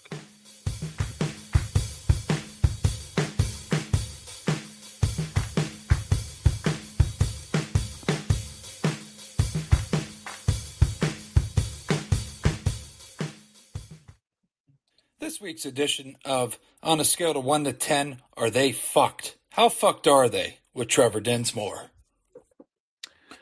Thank you, Bill. We'll get hot and heavy right into it. On a scale of 1 to 10, are they fucked? Any team that doesn't immediately call John Harbaugh if they have a coaching need. I'm going to go 8. Okay. Why do you say 8? When I saw we're talking about Super Bowl champion here, 6-time division winner. It's several conference championships.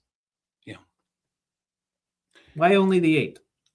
So I don't know. When I first saw the news, I was like, "Oh, that's fake." And then I saw Schefter, Yahoo Sports, everybody. I'm like, "Okay, fuck, here we go. This is real." Yeah, it was kind of weird. Like I don't want to say like the lesser, like not lesser, but like not as well known. Yeah. Media outlets got a hold of it first. Yeah. And then, oh, by the way, Shefty's confirming this, and it's like, oh, shite. Okay. It looked like it was leaked to some Baltimore news guy from someone in her, and then that's when it fucking really just, and Schefter's like, yeah, sold it to the highest bidder, probably. Schefter gets in there and no. I might be only 5'11", but you're gonna give me the fucking news, or we're gonna come down. He is 5'11"? I don't know. I'm just throwing shit out there. It's just whenever there's news, like I watched when he was on McAfee and how he just fucking his hands get clammy, and he's like, "I gotta go," and it's like that guy's phone's going all day with this kind of news. He probably needs to get a new phone like every year because it just wears out so much.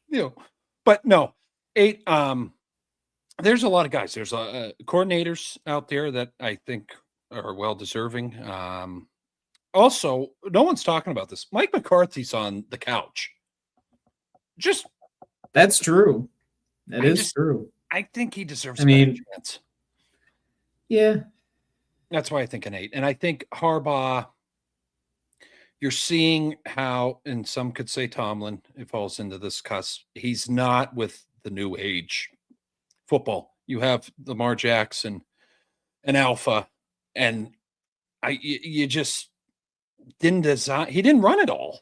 That's what drove me. And then you had Derrick Henry, who's probably in some people's eyes the greatest back of all time. He's not, in my opinion, but you don't give him the ball there. He's getting up there pretty quickly. But you don't give him the ball in the last drive, like you said. You completely deplete him in the second half. I don't know. 6 carries in the second half, I think. Yeah. But I could see him as a Browns coach. Yeah. Wouldn't that be something? There's rumors floating around. I think it was Jeremy Fowler that said he might go to the Giants. Big undertaking. Wow. I would say so. But yeah, you kind of have the foundation there, right? Scattaboo and Dart, some guys on the defense. Yeah. Thibodeau. God. Good luck to him, though. Yeah. I wish him well. I wish him well regardless. I would say a 9. I'd say a 9. And that's like the only seed of doubt that's been put into me is the decision, like the in-game decision making. Recently has not been great.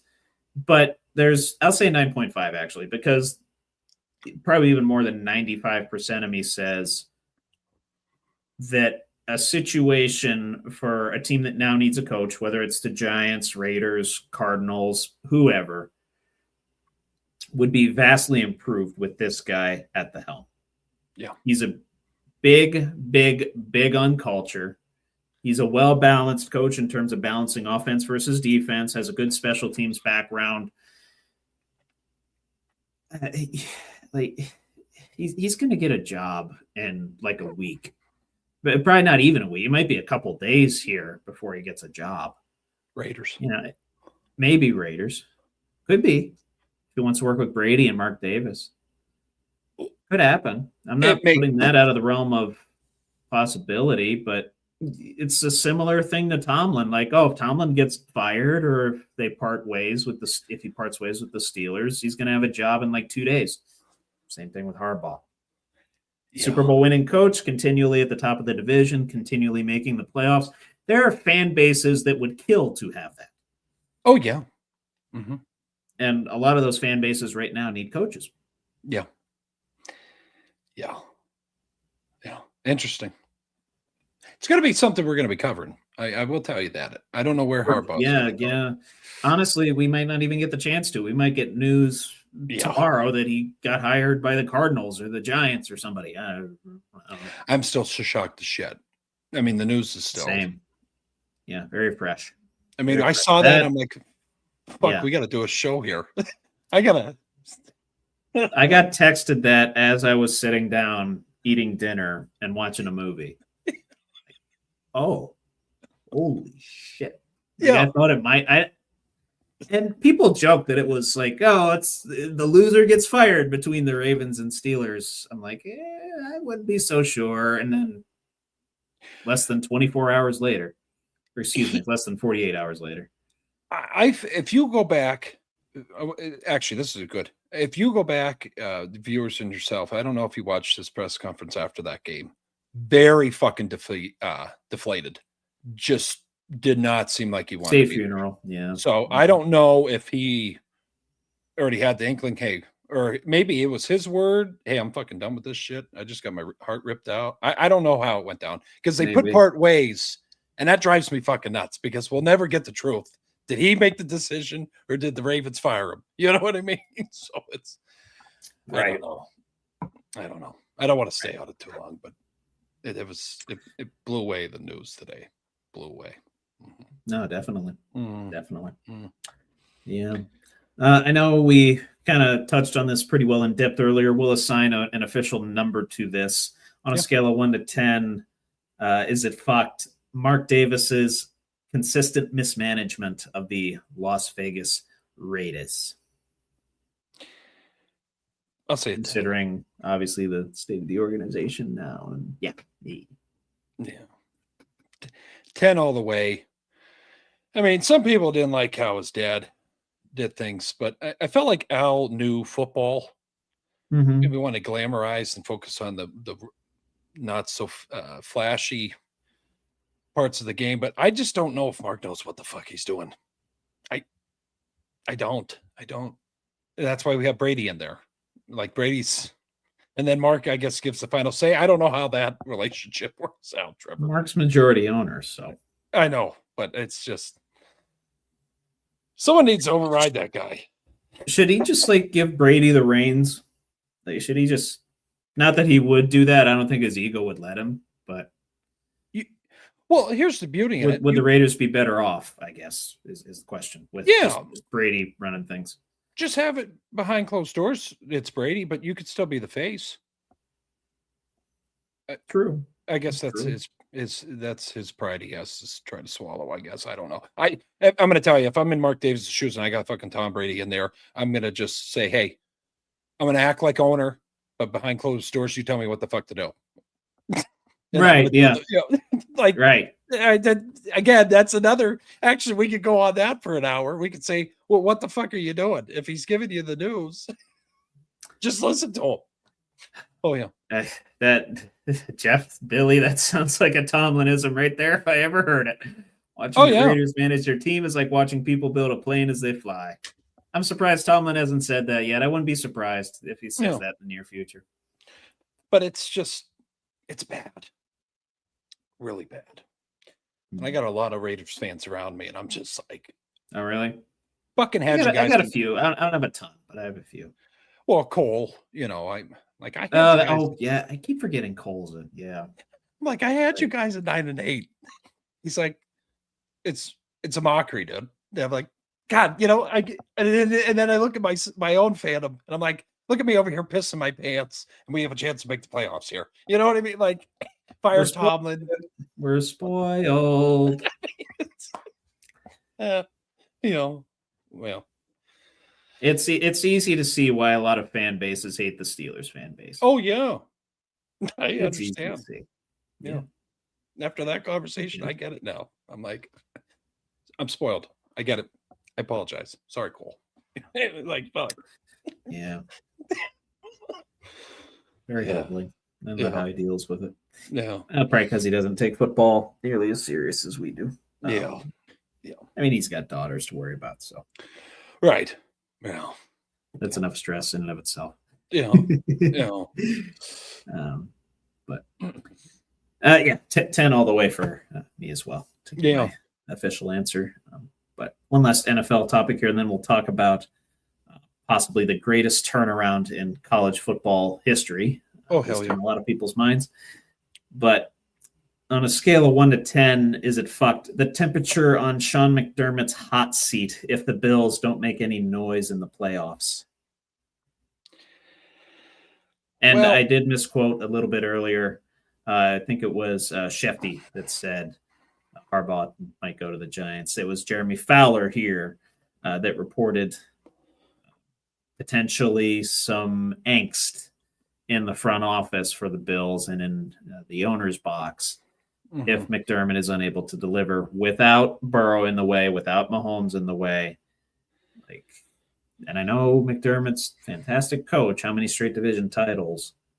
But there comes a point when you have to deliver some results. So, yeah, how hot would his hot seat be going into next year after this year? I don't think it's a lose and you're fired situation, but where does the patience stop?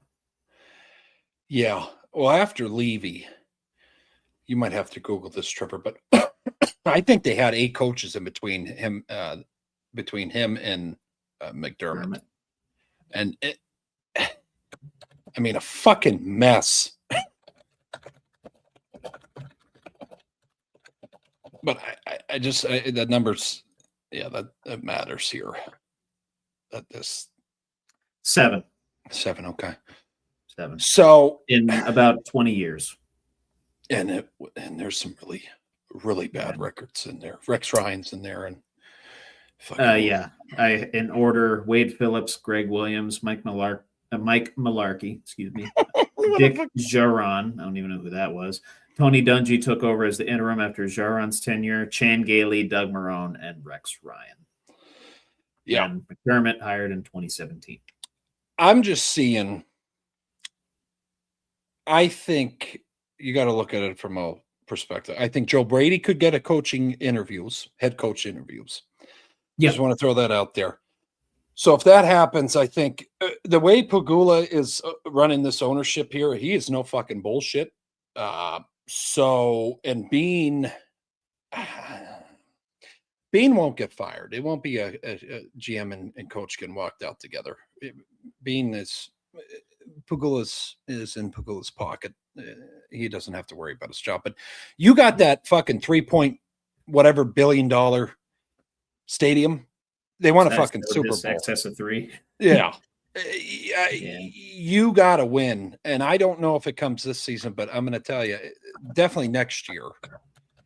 I see him getting fired. I can't believe I'm saying that, but I see so much of Tomlin in him. That's why it's hard to make a comment. And Mary guys, they're good buddies. Schematically, they are just the same. Time management, conservative. But I'll tell you this, Bills fans out there, if you don't have Josh Allen, it would be a hell of a lot fucking more conservative. But he just knows I have this freak of nature. I need to let him loose once in a while on these 4th downs. Exactly. Winter soldier. Mm-hmm. Yeah. So, but what did you look up there? The cost of the 2.1 billion was the new Highmark Stadium. They want to put a fucking Lombardi in there, Sean. Okay, they're not going to wait around here. Yeah. So this is the year. Okay, I'll go this far, and I'm going to really get a fuck off Bills fans here. And I was going to wait. Did you ever say a number, by the way? 7. Say 7. Okay, That's how hot seat is. And you're going to say to Bills fans? Josh doesn't win this year. He never wins. Let's not going to sugarcoat this here. Let's cut through the bullshit. You did not sugarcoat that. You have it all right now. You got to go. You got to go. They got to beat the Jaguars, who are red hot. Yeah. Maybe the hottest team in football. But you got your kryptonite that's with a torn ACL. There's no excuses here. Come on. You got to do it. You got to. Well, yeah. And I'll say, too, in 2008, Brady was out of the way. And that's the only reason. Really. How hot he was that year. Pretty big reason, yeah. I mean, I'm not going to make you pull up his stats, but those later mid-2000s, that's when Brady was fucking cooking. So, yeah. Mm-hmm. Yeah. And that's the only reason the Steelers won that Super Bowl. But, kicked the shit out of the Cardinals, but not really. but yeah. looked like a James barroom Harrison, fight. Antonio Holmes. Yeah. It was a barroom fight, that Super Bowl. Yeah. Sorry. You give your number. You're good. I think it was, how old was I during that? I was 11, about to turn 11, I think. Okay. Yeah. Yeah. My number. Let's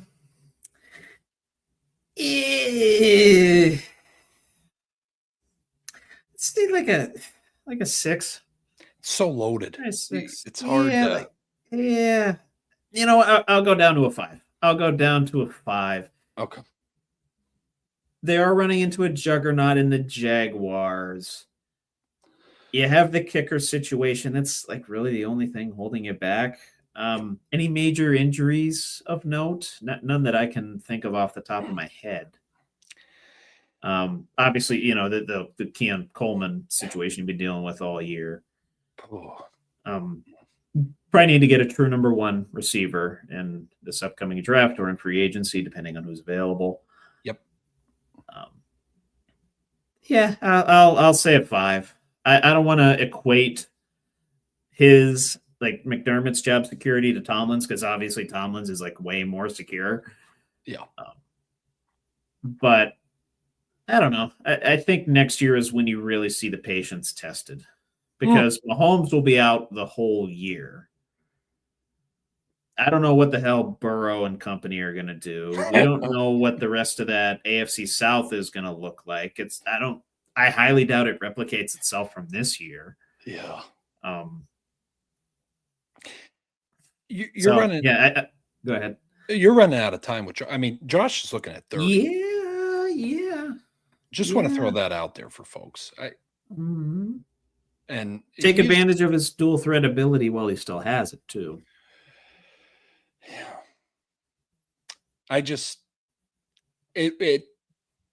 It would, I don't want to stay too long on this, Trevor. It would just break my fucking heart to see they're closing down their stadium. It would be such a Bills thing to happen. Shutting down the stadium, and they don't make it to the Super Bowl this year. And then let's just say Josh never makes it. That is so heavy. Focus back on this year for a second. What would you consider a failure to be for these playoffs? If you lose to the Jags. Okay. So you need to win a playoff game. You got to win at this point, you got to win the AFC championship. If you make it the AFC championship, you don't win. Yeah. Fuck. That's valid. I'll go that far. I think they should squeak the Jags. I can't believe we're talking about. All these years of our fandom. Yeah, it's gonna be a good game though. We're saying the Jags. All these games, maybe minus the Panthers and Rams, are going to be, I would imagine, pretty airtight. Yeah. Or either that or exciting, and one team's just going to be a juggernaut and pull away, and they're going to be entertaining. They're going to be entertaining regardless. If you would have told me at the beginning of the season that the Jags would have been juggernauts, yes, and the Bills could struggle against them, I'm not putting any money on that. I've stayed the fuck clear, and it's happening. So, yeah, where's the script? We still have to do our review of how we did. In the picks. Well, I think we did that after the regular season last year. We'll just do it after the Super Bowl this year. Okay. Yeah. I think that's fair. Yeah. But I know we were dead wrong on the Jags. I can tell you that. Oh. We're dead wrong on a lot of these new head coaches. I was so focused on the Duval press conference. Me too. This guy's a clown. Yeah, no, he made up for it. Oh, he got acclimated. He activated Trevor Lawrence. Are you kidding me? It's awesome. And I thought week 6 we'd see the brown paper bags come out again, but that didn't happen. So turned it around. Got hot. Yeah. All right. One last question for this segment related to college football and kind of related to the playoff that's going on right now. We talked about Fernando Mendoza earlier, Indiana quarterback. I just want to talk about Indiana as a whole for a second. Is it fucked to say that Indiana has already completed the greatest turnaround in college football history? I'm going to go 10. As in you agree with that statement, or let me rephrase. I probably could have worded this a little bit better. Let's just call it is it fucked, and 10 being like you shouldn't be saying that at all. What are you saying? 1 being like, yeah, that's a valid statement. Let's do it that way. 1 then? Okay. Mm-hmm. 1 and what the hell was their record leading up to that? I mean, just to give pretty bad my perspective on it, Indiana's always been a basketball school. So that's now now it's Signetti's changed it to, we're dual powerhouse. We're good at football. We're pretty damn good at football. That guy, he's a cocky SOB, but damn, he can back it up. And he just, if there's any product of how good he is as a coach, Trevor, that Fernando, that doesn't just happen. He's sculpted into that. He's given the confidence, and I think Scanetti has gave him that confidence. So I'm going 1 all the way. Remind me, Bill, where's Signetti from again? Pittsburgh area.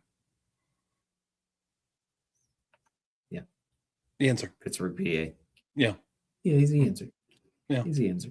And I agree with you in saying that it's a 1. And I mean, I was looking through some of the all-time 1-year turnarounds ever. Mm-hmm. And so, some of the programs that have been historically bad turning around.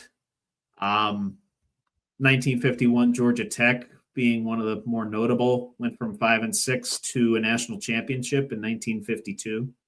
Holy shit. Kind of nuts. Oklahoma in the year 2000 finished with a BCS championship in 2000 after finishing 7-5 in 1999. South Carolina, one of Lou Holtz's greatest jobs, turning them around in the year 2000. Florida in 1980, Purdue in 1943. I mean, that's all 1-year turnarounds to go from this record. And a lot of these are from 1-11 to 8-4 plus 7 wins, right? We're talking about coming into this season, the losingest program in Power 4. Yep. Indiana, because they have to play in the Big Ten every year and they get smoked every year. They're an afterthought. Yeah. Now, since then, Northwestern has taken that over. But coming into this season, and definitely coming into Signetti's tenure, Indiana was the worst Power 4 collegiate football program to go to. He made the playoff in his first year, went to Notre Dame, picked a fight with some Irishmen, damn near won. Yeah. Made me nervous as hell. I had piss running down my leg during that game. Yeah. And now he is on the cusp of taking his number 1 seeded, undefeated Indiana Hoosiers to a national championship. Mm-hmm. What surprises me is how little these major sports shows are talking about it. Yeah. And how little everyone else is talking about it. And people Signetti, he's a winner. Google me. They make fun of all the memes and quotes and sound bites and all that stuff. He is completed the best turnaround ever. Yeah. Maybe not just in college football, but maybe ever in all of sports. This team, what was this team's record? Indiana, let me look up Indiana 2023 record. Let me look that up real quick for you, folks. Mm-hmm. Looks like they were in conference 1-8. That's 3-9 overall. Yep. Flash forward to 2024. They might have had 2 losses. Mm-hmm. This year they're undefeated. Signetti's signed for 9 more years. Yeah, deserves it. Mm-hmm. This is ridiculous. Oh yeah. How can you not say this is the greatest turnaround ever? Ever. I mean, we talked earlier about witnesses to history with the Myles Garrett thing. We're witnesses to history with this whole Indiana thing. Yeah. And I don't have any other words to describe it. The numbers speak for themselves. The quality of play speaks for itself. They unseated Ohio State from the ranks of the undefeated and beat them in a Big Ten championship. Yeah. When everybody coming in, everybody and their mother. Yeah, Ohio State's got the most complete team. Ohio State's got the most complete team. Ohio State's got the most complete team going down the stretch. Indiana said, nah. Right. We got the most complete team. Yeah. We're going to make a run at the national championship. They got Oregon and either Ole Miss or Miami to get through in order to do that. Yeah. Special.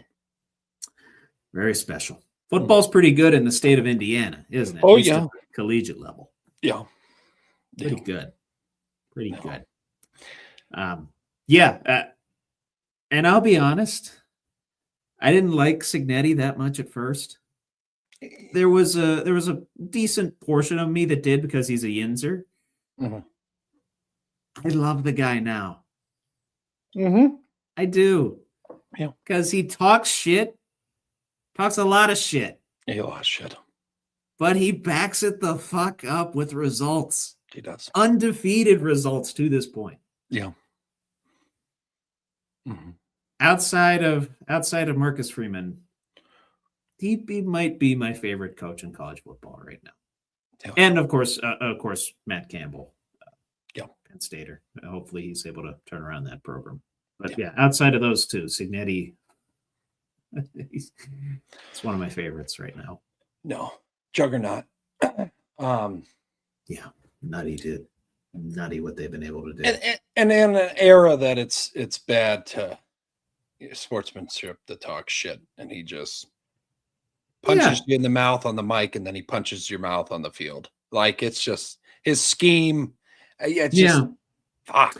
Here's the thing: he talks so much shit, but his expression never freaking changes. No, so he's always like this. Yeah, there's no emotion. Stone faced. Yep, stone faced the whole time. Mm-hmm. They could be up 62-7 on Purdue. Yeah, stone faced. 62 is not enough. No. He wants it. He demands. I think he demands perfection. And who's ever lucky enough to get Fernando, you got a pro-ready QB, and that's because of Skidnetti. Yeah. So, yeah. Well, and lest I forget, kicked Alabama's ass. He kicked the shit out of Alabama. And I mean, kicked their tail, whipped them. Yeah. The game was over before they got off the bus. Yeah.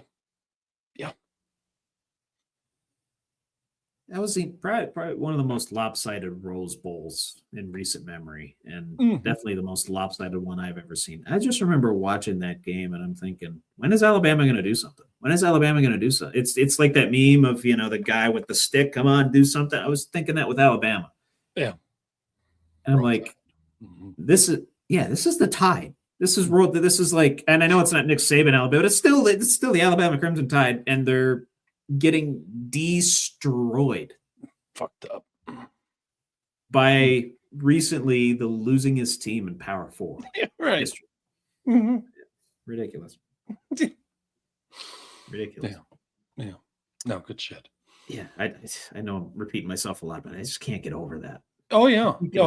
How boom, as soon as he gets there, like switch flip. This will be looked upon from years from now as, like you're saying, probably the greatest turnaround. You can't knock it. If they top it off with a natty this year too. Fuck. And again, he's there for 9 more years. Right. Do they become the new Alabama of Saban? I'd be concerned. I would be. I'm very concerned because Yeah. I'm a Big Ten team fan. Yeah. Well, and Indiana used to be our breadbasket, and now it's okay. We got Ohio State. We did almost beat them this year, though. We watched that game together. Penn State almost beat them. And then took a last-second touchdown to. Yeah. Good shit, man. Good shit. All right. I'm done. All right. I'm DUing with my segments. Okay. Yeah, we got debate time coming up. Before I forget, list. Oh, yes, sir. List. Yes. Yeah, I'll do that real quick. Just because they're getting hot, and I know both you and I despise this team to the stars, the Boston Celtics. Yeah. Won 8-2 in their last 10, and I believe they've won 4 in a row. Last I checked, 4 in a row. And I also, just checking now, we didn't have them on here at all. Doesn't look like. Perfect. I don't know how we haven't put them on here. Yeah, we might have put. I think we had Tatum at one point, yeah, but never the Celtics as a whole. So we will get the Boston Celtics. Yeah.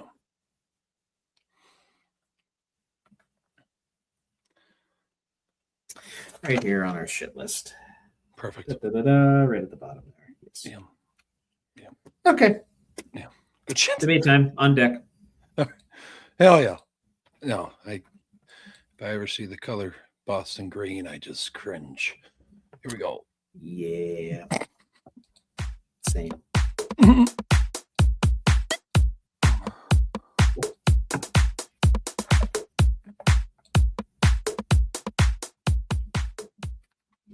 Weighing in at 240 pounds from Olean, New York, your St. Bonnie alum, Drew Billy, with debate time. 4 questions here as usual for me and Trevor to dissect, go through, stay around for Trevor's Be a Man question of the week. I fucked this question up. Was that the greatest Steeler game you've ever watched on Sunday night? Completely. Oh, the Steelers Ravens? Yeah. No, Super Bowl 43. Super Bowl 40. Okay. Yeah. That's where I was at with it too. Yeah. Where would you? I can't even say Super Bowl 40 because I don't remember a lot of that game. I was like 6 years old. I vividly remember this. And if my dad's still watching, the Randall L toss back, pass to Hines, I leaped in his fucking arm in excitement. Like that was like nice, the coolest fucking shit I saw up until that point. Like, very cool. But I'll say Sunday night is up there, but I have to go back to the Colts shoelace tackle Ben. That's there. Very similar of what was going on. So, yeah. Mm-hmm. If you just what was I think it was on Christmas. Antonio Brown stretching over the goal line. That one was pretty good. Honestly, like one of the wilder games that I watched was actually Steelers lost Super Bowl 45. Crazy. Yeah, that was fun to watch. That Jags playoff game. Yeah. That was wild. It wasn't the greatest. It was wild though. 2-point conversion. Le'Veon. 2-point conversion against Chargers, At the gun. Yeah. Yep. Was that a 2-pointer or is that a touchdown? That was to win the game on 2-point conversion. It was to win the game on the 2-point. With Vic at the helm. Yeah, no, I remember that. I remember those days. That. Yeah. Mm-hmm. Mm-hmm. Oof. Yeah, trying to think. AFC Championship against Broncos, not really. There've been a couple Bengals games in there, but yeah, I can't really think of anything that rivals Super Bowl 43. Obviously, this I don't know where I'd put this Ravens game. This last one, honestly, it's up there. It's probably in the top 10. Yeah, probably in the top 5 too. Yeah. Definitely in the top 10, maybe in the top 5. Okay. Maybe in the top 5. No, I agree. What was it? I think it was Ben's. Was it a 6 or a 5 touchdown performance against the Colts? 522 yards. Yep. That one's up there in terms of history.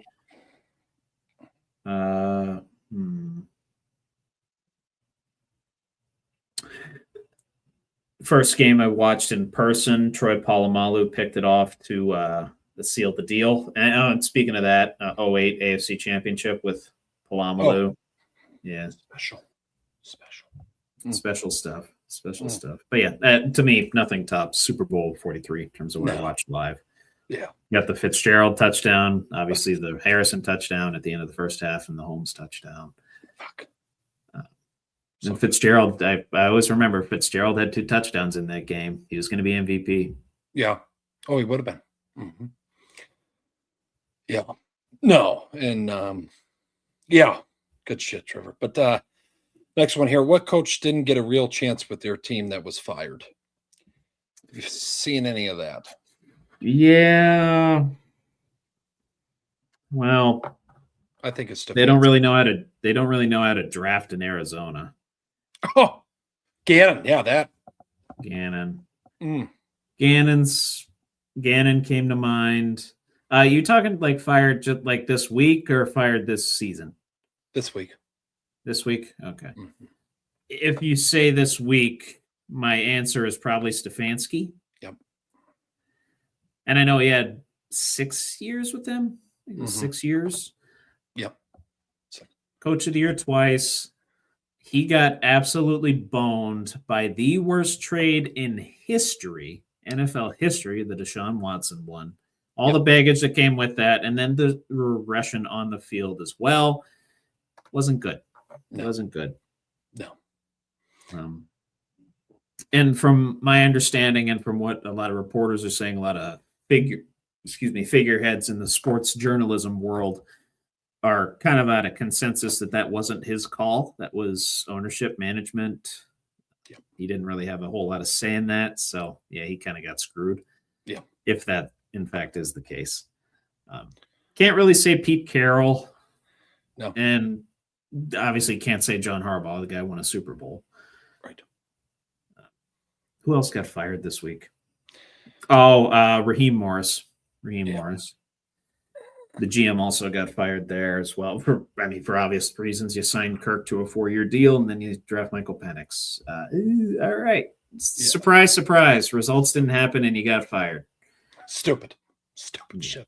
But, Raheem had a few years there as well. Did somewhat decent with the defense in a couple of those years. And, I don't know. Just had a better shot from like being set up for success than Stefanski. Oh yeah. Here's a name I don't know why this just popped in my head. He needs to be given a chance because of these firings. Maybe that's why he came up. Brian Flores. Yeah. Give him another fucking chance. I just got to throw that out to people because. You know what just popped into my head? Imagine he goes to the Ravens and rebuilds that defense. Now that is concerning. Mm-hmm. Holy shit. Yeah. I turned white on camera here. You are visibly more pale and your cheeks are a little bit red. That's terrifying as shit. I hope no one, I'm happy we're getting more viewing, but just Ravens, just stay the fuck out of our stream, okay? Now, anybody involved, just ignore that comment. Just ignore that we talked about Brian Flores. That's terrifying, Trevor. Oh, boy. Could be. Yeah. Jesus. And he's aggressive as shit. Could you imagine him and Henry? Oh. Yeah. That Vikings defense was top-notch. Oh. Top-notch. When you think about it, and I talked about this with a couple of the friends I was watching the game with, the Vikings had like the most Steelers season ever. Yeah. Didn't really have a quarterback, relied on the defense the whole way, and somehow went 9-8. Yeah. Yeah. missed out on the playoffs, but still they went 9-8. Yeah. So. Yeah. No. Yeah, and in large part due to that top-notch defense. So, some of these people out there give us small podcasters shit.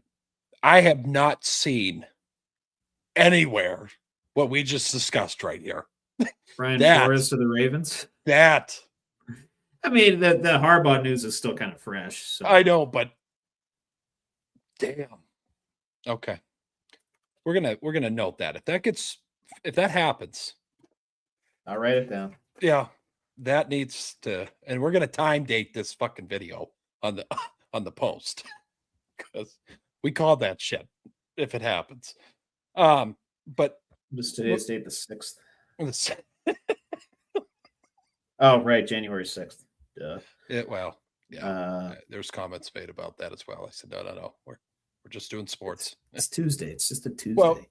Well, no, some people in the comments, they were like on our shorts, they're like, "Oh, are you guys No, we do sports. We're not talking. We just do sports. I'm not qualified to talk about that. Politics. No. I don't talk about anything else. I'd rather talk about the color of paint I'm going to paint my walls. Right. I'd rather talk about the fact that I need to clean my toilet for 2 weeks.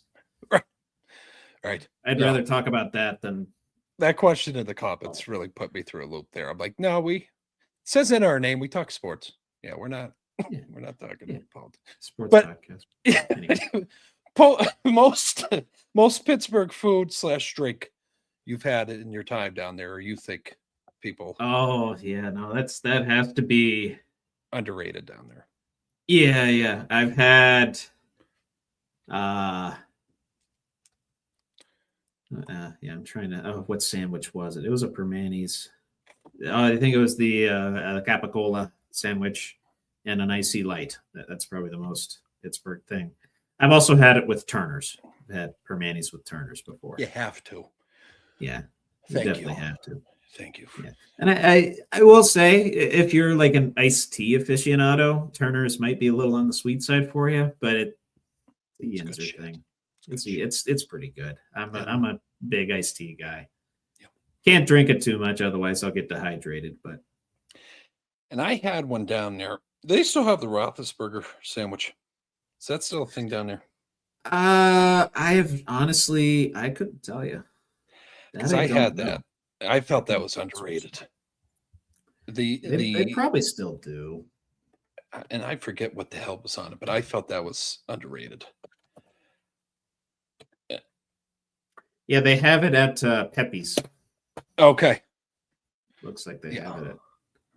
Yeah, that's one of the best sandwiches I've ever found. Yeah. 7 Roethlisberger. That's it. Pepe's Old Time Sandwich Shop on Penn Ave. On Penn Ave. Okay, I got to get down there. In the Strip District. Yep. Strip. Okay. Yeah, no, that's one of the best sandwiches I've ever had. Yeah, if you go to Pittsburgh, you have to try the Permanis. Yeah, people say, well, it's not really coleslaw. Shut the fuck up. Okay, just give it a chance. Give it a but you shouldn't put coleslaw and fries on a sandwich. And then they go to Sheets and they do the same thing. They see that. What the hell's the difference? Whatever. A little bit more natural ingredients in the Permanis, I think. Oh yeah, I think so. They do it. Just saying. They do it good down there. I've never had a bad time. What team are you most worried about in the playoffs? Worried in what way? Like they're going to go on a run? They go on a run. The down and outers. Gotcha. Yeah. It's a good question. Well, I'll stick with a team that I'm picking to make the Super Bowl, and that's the Rams. Okay. Worried that they're going to be too well coached. Yeah. Puka Nacua might go off. That defense is young and energetic. They might be able to step up, and obviously Stafford's having the season of a lifetime. At 38 years old, was he 38, I think? Mm-hmm. Crazy work. So yeah, I would either say them. I'm not here's the thing. I'm not worried about like the top seeds in the AFC making like 2 deeper runs, honestly. Right. I think the Broncos are due to lose. They've been playing in a lot of close games. Lady Luck can turn on you like that. And the Patriots, the Giants beat more teams above 500 than they did this year. Correct. Are they really that battle tested? I think we're going to get a good barometer of where they're going to be going against the Chargers here, because Jim's going to play them tough. Yeah. Yep. So not really worried about them. I'm a little bit. I'd be more worried about the Texans if that game wasn't on a Monday night. It's just a Monday night thing. Yeah, it is.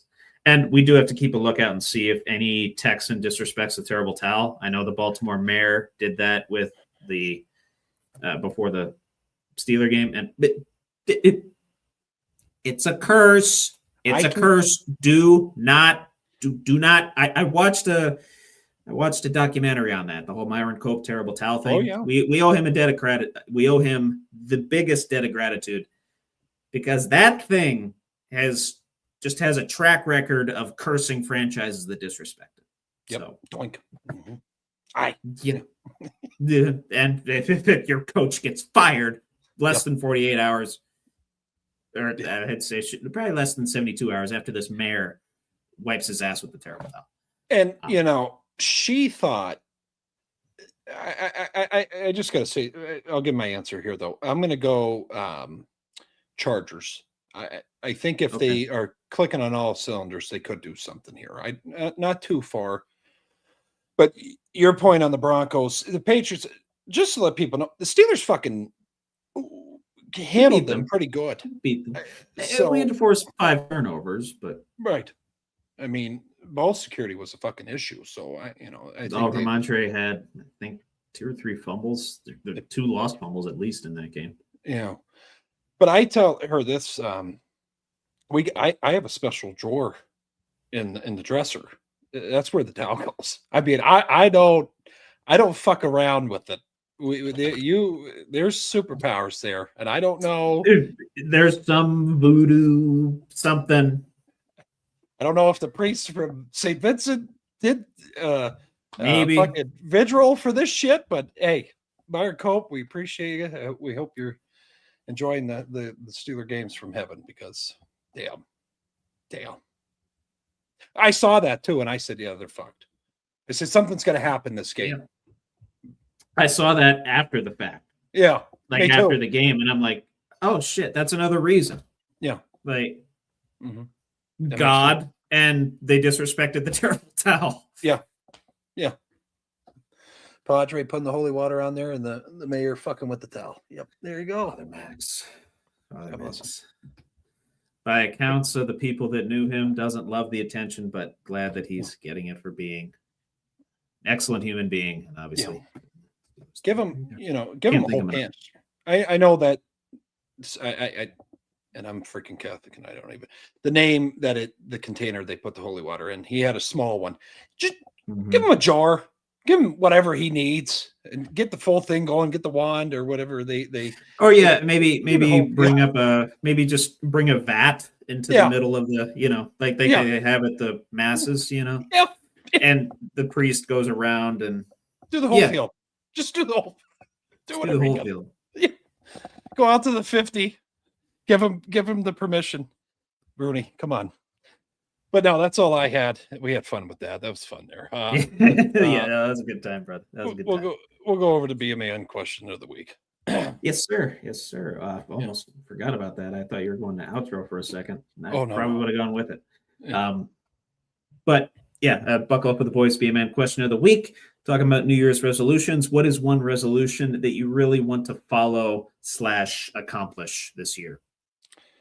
Or one that's kind of different and might lead to some introspective conversation. Well, we got an elliptical. I'm going to start tossing myself around on that thing. Good. That and just making more time for everybody. I find myself sometimes closing off. Like this podcast is, besides work, this podcast is in the party.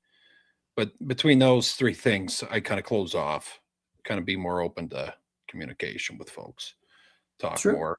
And I think in a sad way, the shorts, it was common with the people that enjoyed what we were putting out there. And it was like, okay, got to talk more, get out. Yeah. I mean, there's room for that. Yeah. You can leave space for that. Yeah. We live in a digital world. You might as well stay connected digitally, especially to our fans. Yeah. Yeah, good ones, Bill. Yeah. Hope you get on that elliptical right after this too. I'm thinking about it. Yeah. Where is that elliptical in your house? Where'd you fit that thing? Put it in the bedroom. You just put it in that. Okay. I'll send you a picture after. Yeah, solid. Nice. Excellent. Kind of a weird one, but it just came to mind. Yeah. And I can't remember who I heard say this or if it just one day just popped into my head. I'm trying to get the word deserve out of my vocabulary for the most part. Okay. Because deserve to me means some level of entitlement, right? Yeah. And yeah, as humans, as United States citizens, as children of God, we're entitled to certain basic inalienable things, right? Mm-hmm. The Bill of Rights guarantees that Jesus died for our sins, gives us his glory and all that good stuff. Yeah. But most things in life, or gives us his grace rather. And that's one thing I did read in the Bible recently too. Grace isn't earned, it's given.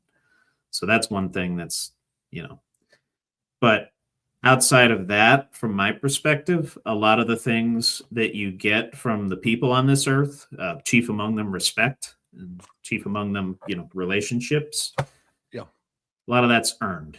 And I, for a while there, felt like I deserved a lot of things. I deserve this, I deserve that, I deserve that. Saying the word deserve led to a lot of inaction on my part, thinking, oh, these things are just going to come to me, right? Obviously, that didn't happen. So trying to get that word, other than in very specific situations, out of my vocabulary, try and flip that mindset a little bit. Right on. And of course, in following your fitness journey, trying to get to the gym at least 3 times a week. Yeah. It's fucking. And in fairness, this wasn't just like one of those, oh, I'm going to wait till the new year and then go to the gym. I started going back in November. I fell off in these last 2 weeks. And you know what happens over the holidays. People feed you a shit ton of food, sweets, fatty foods.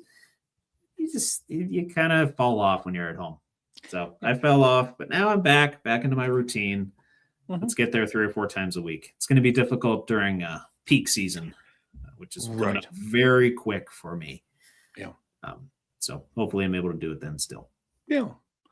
No, that's good shit. Good shit. Yeah. Anything else for the folks, Trevor, out there? Beautiful people. Not so much, my friend. Hope y'all's 2025 was as prosperous as ever, and I hope 2026 is even more prosperous. I'm grateful for you all, for the attention that you give us, for the fandom that you give us, and we hope to see you here each and every single week during 2026, 2027, 2028, and hopefully beyond that. So happy New Year, everyone, and God bless. Yeah, no, we appreciate everybody as always. Have a good day. Have a good night. Stay safe out there. God bless. This was another episode of Buckle Up with the Boys with your host here, DB, and host Trevor Dinsmore. Make sure to check out our shorts. We are more lively in the shorts department now. We are trying to post at least 2 or 3 shorts a day, and also on TikTok as well. It's the same username. It's just no sports podcast. It's just Buckle Up with the Boys on TikTok. So follow us on there. But we appreciate everybody. And again, if you have someone that enjoys sports that wants their questions answered in the comments, send them our way. We appreciate it as always. DB and Trevor Take out. care, y'all. Yes, sir. Let's see.